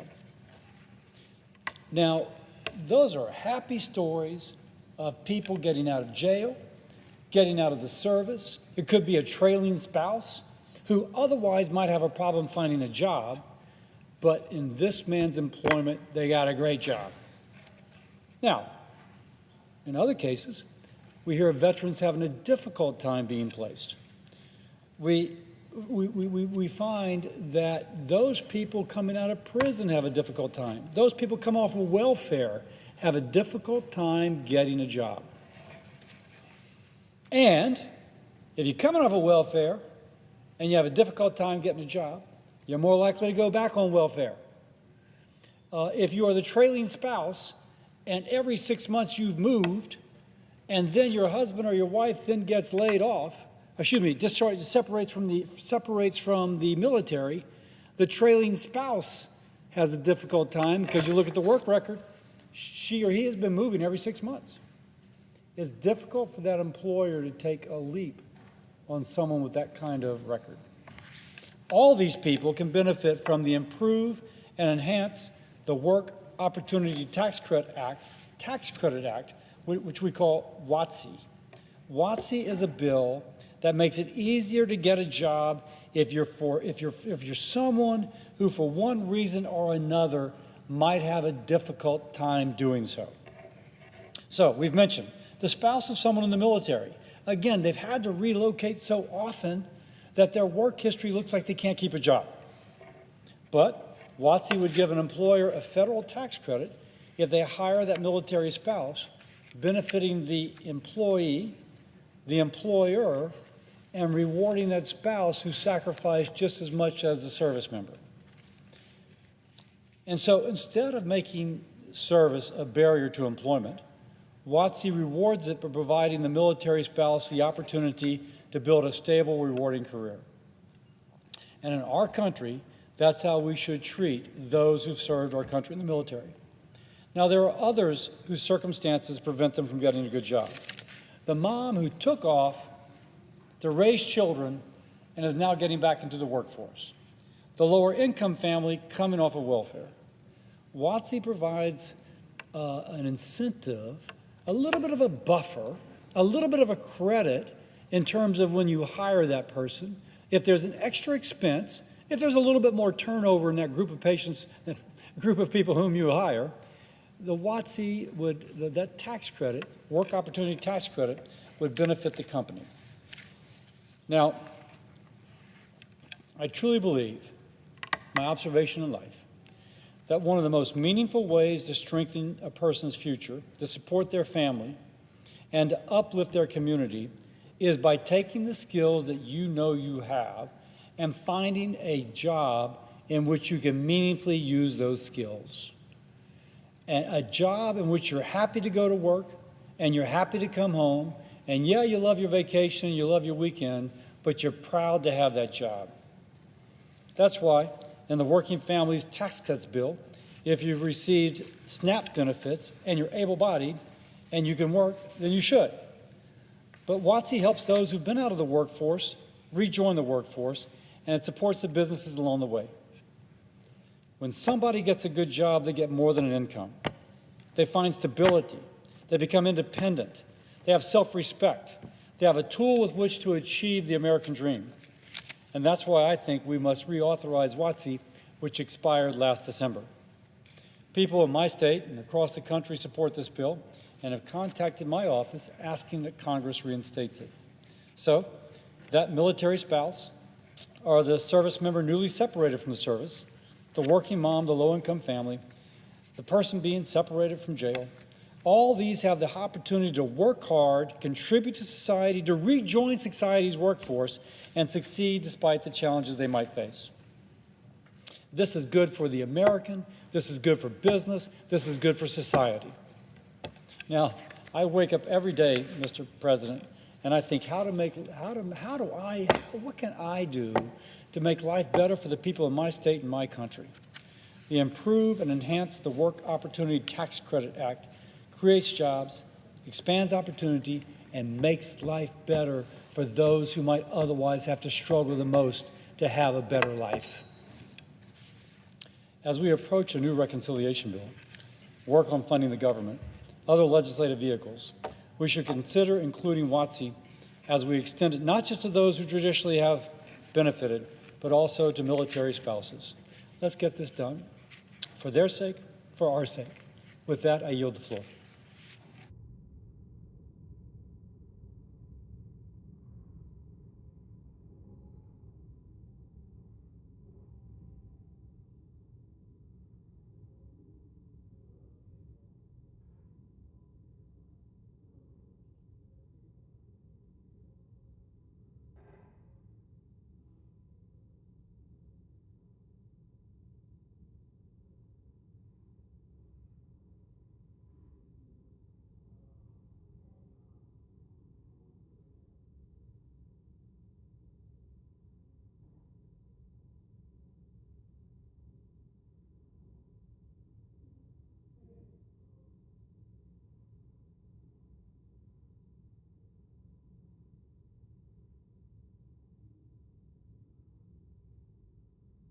Mr. President. The senator from Louisiana. I ask unanimous consent that notwithstanding Rule 22, the post-cloture time with respect to the Flowers nomination be expired, and the Senate vote on confirmation of the nomination at 11:30 a.m. tomorrow, and that the Senate vote on confirmation. Further, that the cloture motions filed during Monday's session of the Senate ripen following disposition of the Flowers nomination, and if cloture is invoked on the Martin nomination, the post-cloture time be expired at 2 p.m. tomorrow, and the Senate vote on confirmation of the nomination. Further, if cloture is invoked on the Pozos nomination, the post-cloture time be expired, and the Senate vote on confirmation of the nomination at a time to be determined by the majority leader in consultation with the Democratic leader, notwithstanding Rule 22, and no earlier than Thursday, July 23rd. Further, that the cloture motion with respect to the trainer nomination ripen at 5:30 p.m. tomorrow. Finally, if any nominations are confirmed during tomorrow's session of the Senate, the motions to reconsider be considered made and laid upon the table, and the President be immediately notified of the Senate's action. Without objection, so ordered. I ask unanimous consent that the Senate be in a period of morning business with senators permitted to speak therein for up to 10 minutes each. Without objection. Mr. President, I ask unanimous consent that the appointment at the desk appears separately in the record as if made by the chair. Without objection.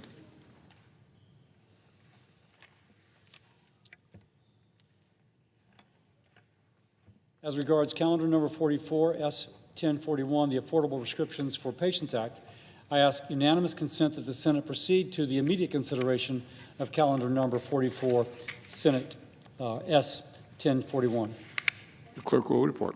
Calendar number 44, S-1041, a bill to amend Title 35 United States Code to address the infringement of patents that claim biological products and for other purposes. Is there an objection to proceeding to the measure? Without objection, the Senate will proceed. I ask unanimous consent that the committee reported amendments be considered and agreed to, the bill as amended be considered, read a third time, and passed, and that the motions to reconsider be considered, made, and laid upon the table. Without objection. I ask unanimous consent the Senate proceed to the consideration of S-Con Res 37, which is at the desk. The clerk will report. S-Con Res 37, authorizing the use of the rotunda of the Capitol for a ceremony to honor the late Senator Lindsey O. Graham. Is there an objection to proceeding to the measure? Without objection, the Senate will proceed. I ask unanimous consent the resolution be agreed to and that the motion to reconsider be considered, made, and laid upon the table with no intervening action or debate. Without objection. I ask unanimous consent the Senate proceed to the consideration of S-Res 809, which is at the desk. The clerk will report. S-Res 809, designating June 15, 2026 as World Elder Abuse Awareness Day and the month of June 2026 as Elder Abuse Awareness Month. Is there an objection to proceeding to the measure? Without objection, the Senate will proceed. I ask unanimous consent the resolution be agreed to, the preamble be agreed to, and that the motions to reconsider be considered, made, and laid upon the table with no intervening action or debate. Without objection. I ask unanimous consent the Senate proceed to the consideration of S-Res 810, which is at the desk. The clerk will report. S-Res 810, to constitute the majority party's membership on certain committees for the 119th Congress or until their successors are chosen. Is there an objection to proceeding to the measure? Without objection, the Senate will proceed. I ask unanimous consent that the resolution be agreed to and the motion to reconsider be considered, made, and laid upon the table with no intervening action or debate. Without objection. I ask unanimous consent that when the Senate completes its business today, it stands adjourned till 10 a.m. on Wednesday, July 22nd, that following the prayer and pledge, the journal of proceedings be approved to date, the morning hour be deemed expired, the time for the two leaders be reserved for their use later in the day, and be in a period of morning business with senators permitted to speak therein for up to 10 minutes. Without objection. If there is no further business to come before the Senate, I ask that it stand adjourned under the previous order, following the marks of Senator Booker. Without objection.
Mr. President. The Senator from New Jersey. I'm grateful, Mr. President, for the recognition, and I know I share this with 99 colleagues, that there is grief yet again hanging over the United States Senate, hanging over America, because soldiers who have sworn an oath to our Constitution, sworn to serve and defend this nation, have fallen. Several weeks ago, I had a conversation with someone who has been my colleague and is now the Secretary of State, and I asked about this war, and Secretary Rubio looked me in the eyes under oath and told me that the war is over. Several weeks before that, the President and his administration stood before the American people and told them we had won the war. I want to tell you right now that the soldiers that have died in this past week died in a war. And we are mourning this loss. This is not a left or a right thing. This is a time where we come together beyond anything partisan and understand that soldiers have fallen. 3 soldiers, possibly with a 4th, they were killed in action in a war that we've been told is over, in a war that I believe firmly should end. Their names deserve to be spoken on this floor and in the Congress of the United States, and I want to speak their names. First Lieutenant Tyler James Feehan of Hawaii.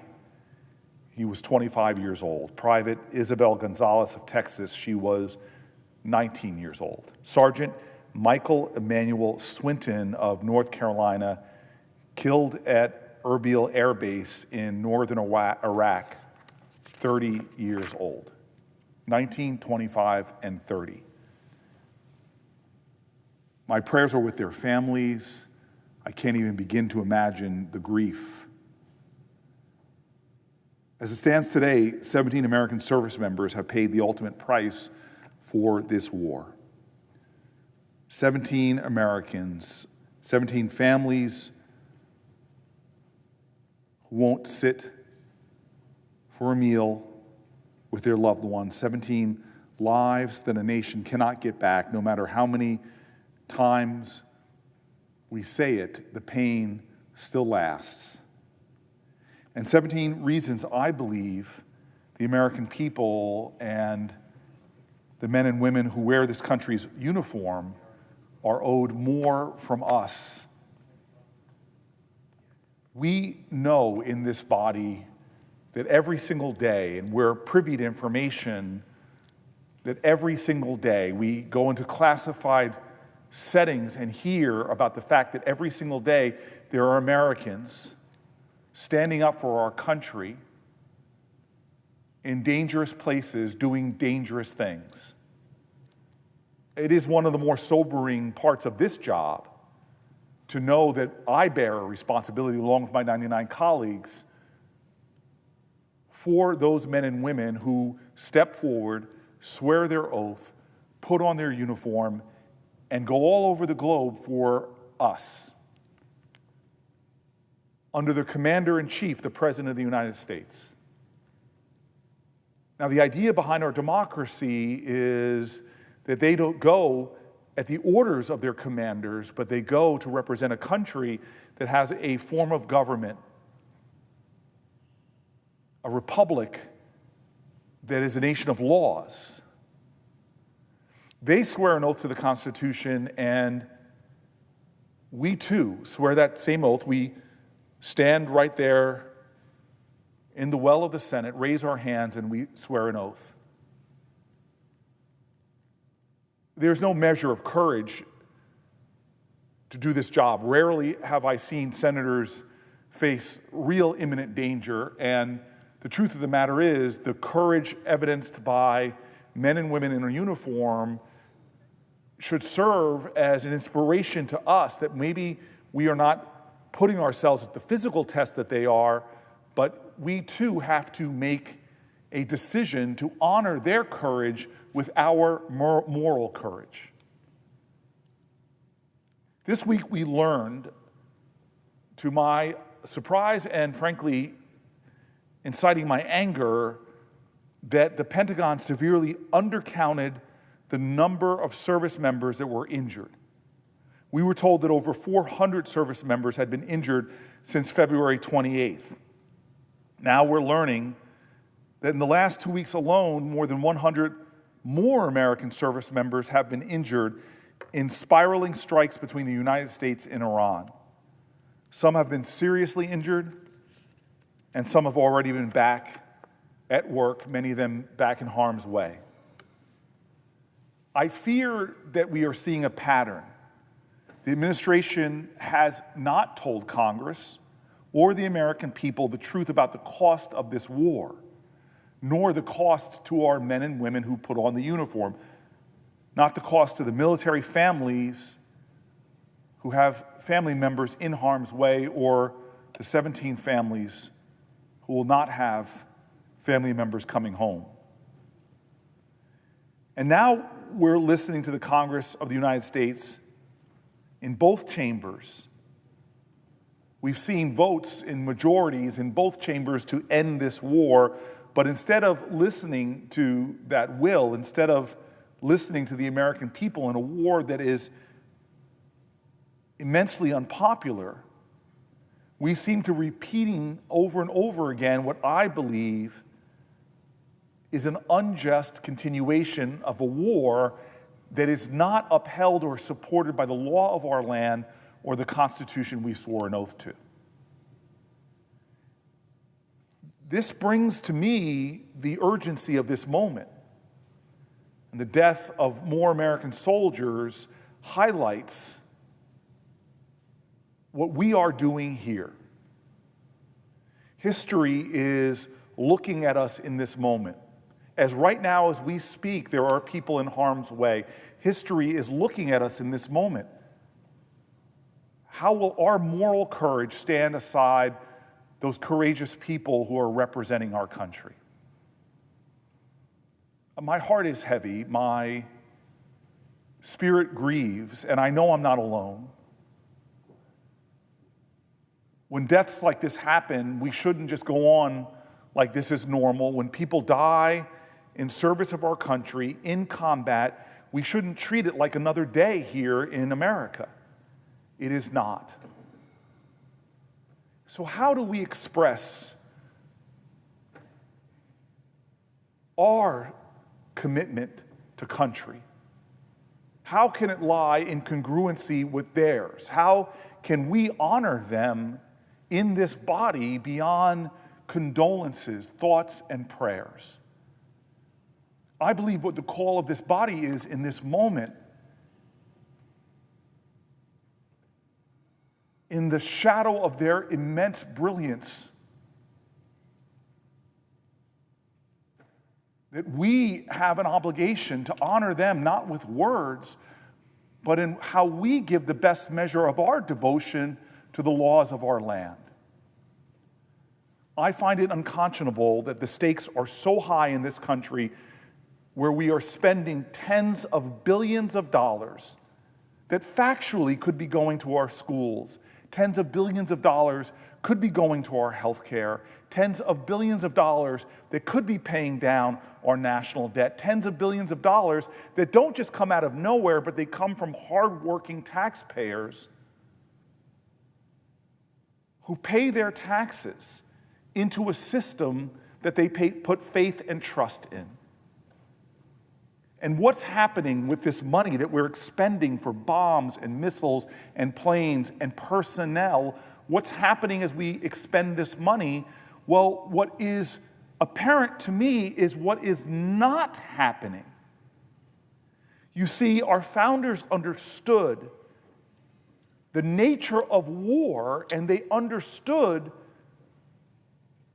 in light of kings and queens and monarchs who so easily pushed their country into war with no consequence, how easily they put lives on the line, sent men and women into battles, It was such a significant understanding that they had that they said no individual should be able to unilaterally send our men and women, our children into war, that we should put appropriate checks and balances on those decisions.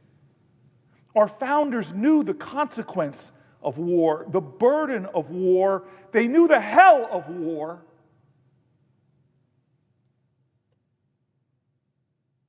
The tragic consequence to families, the pain and agony of death.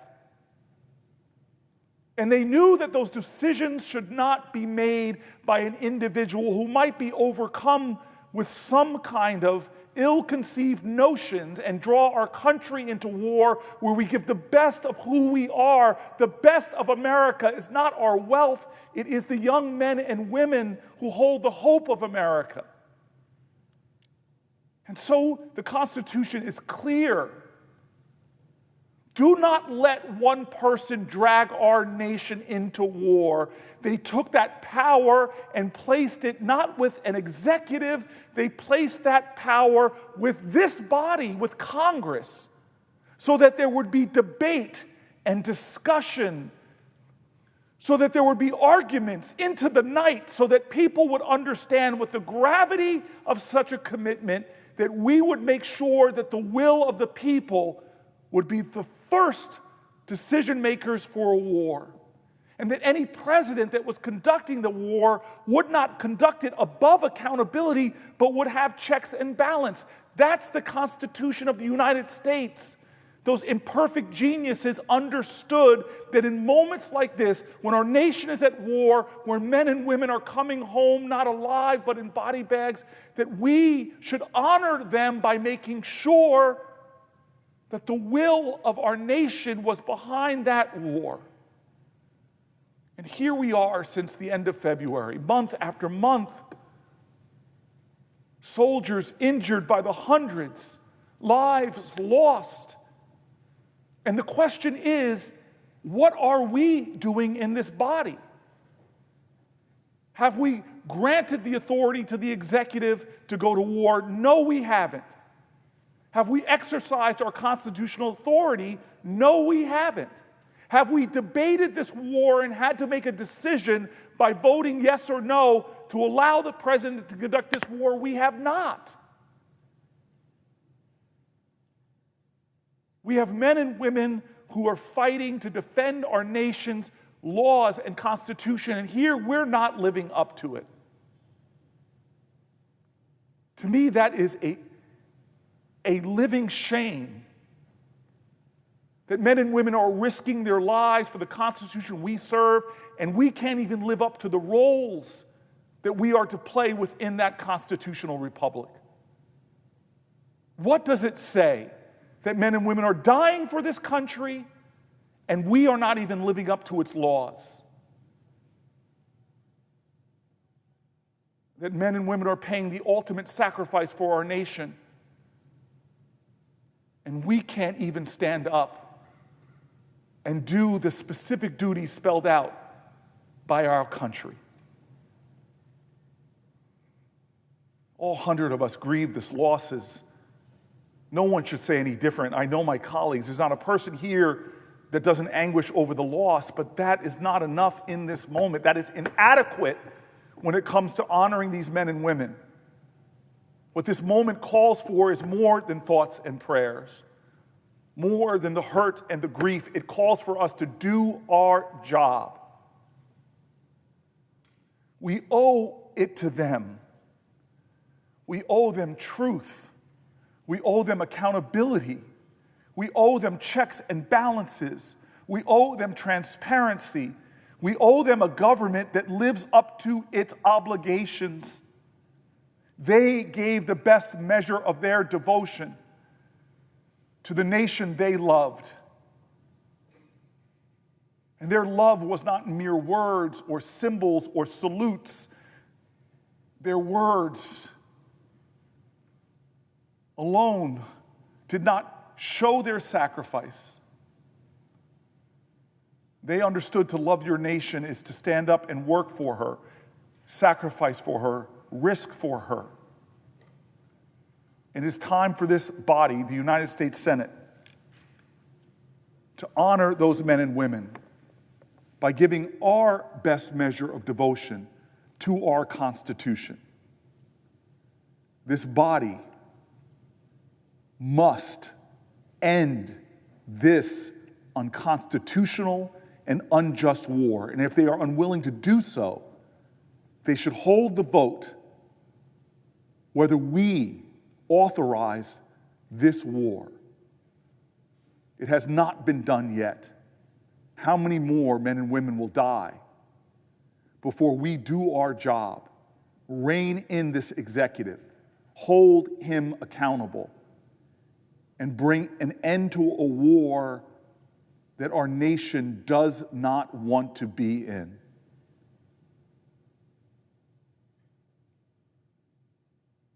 Today, my thoughts and prayers are with their families. But I stand here as one out of 100 senators offering more than thoughts and prayers. I yet again demand this body to fulfill its constitutional obligations and do its job. Thank you, Mr. President. The Senate stands adjourned until 10 a.m. tomorrow.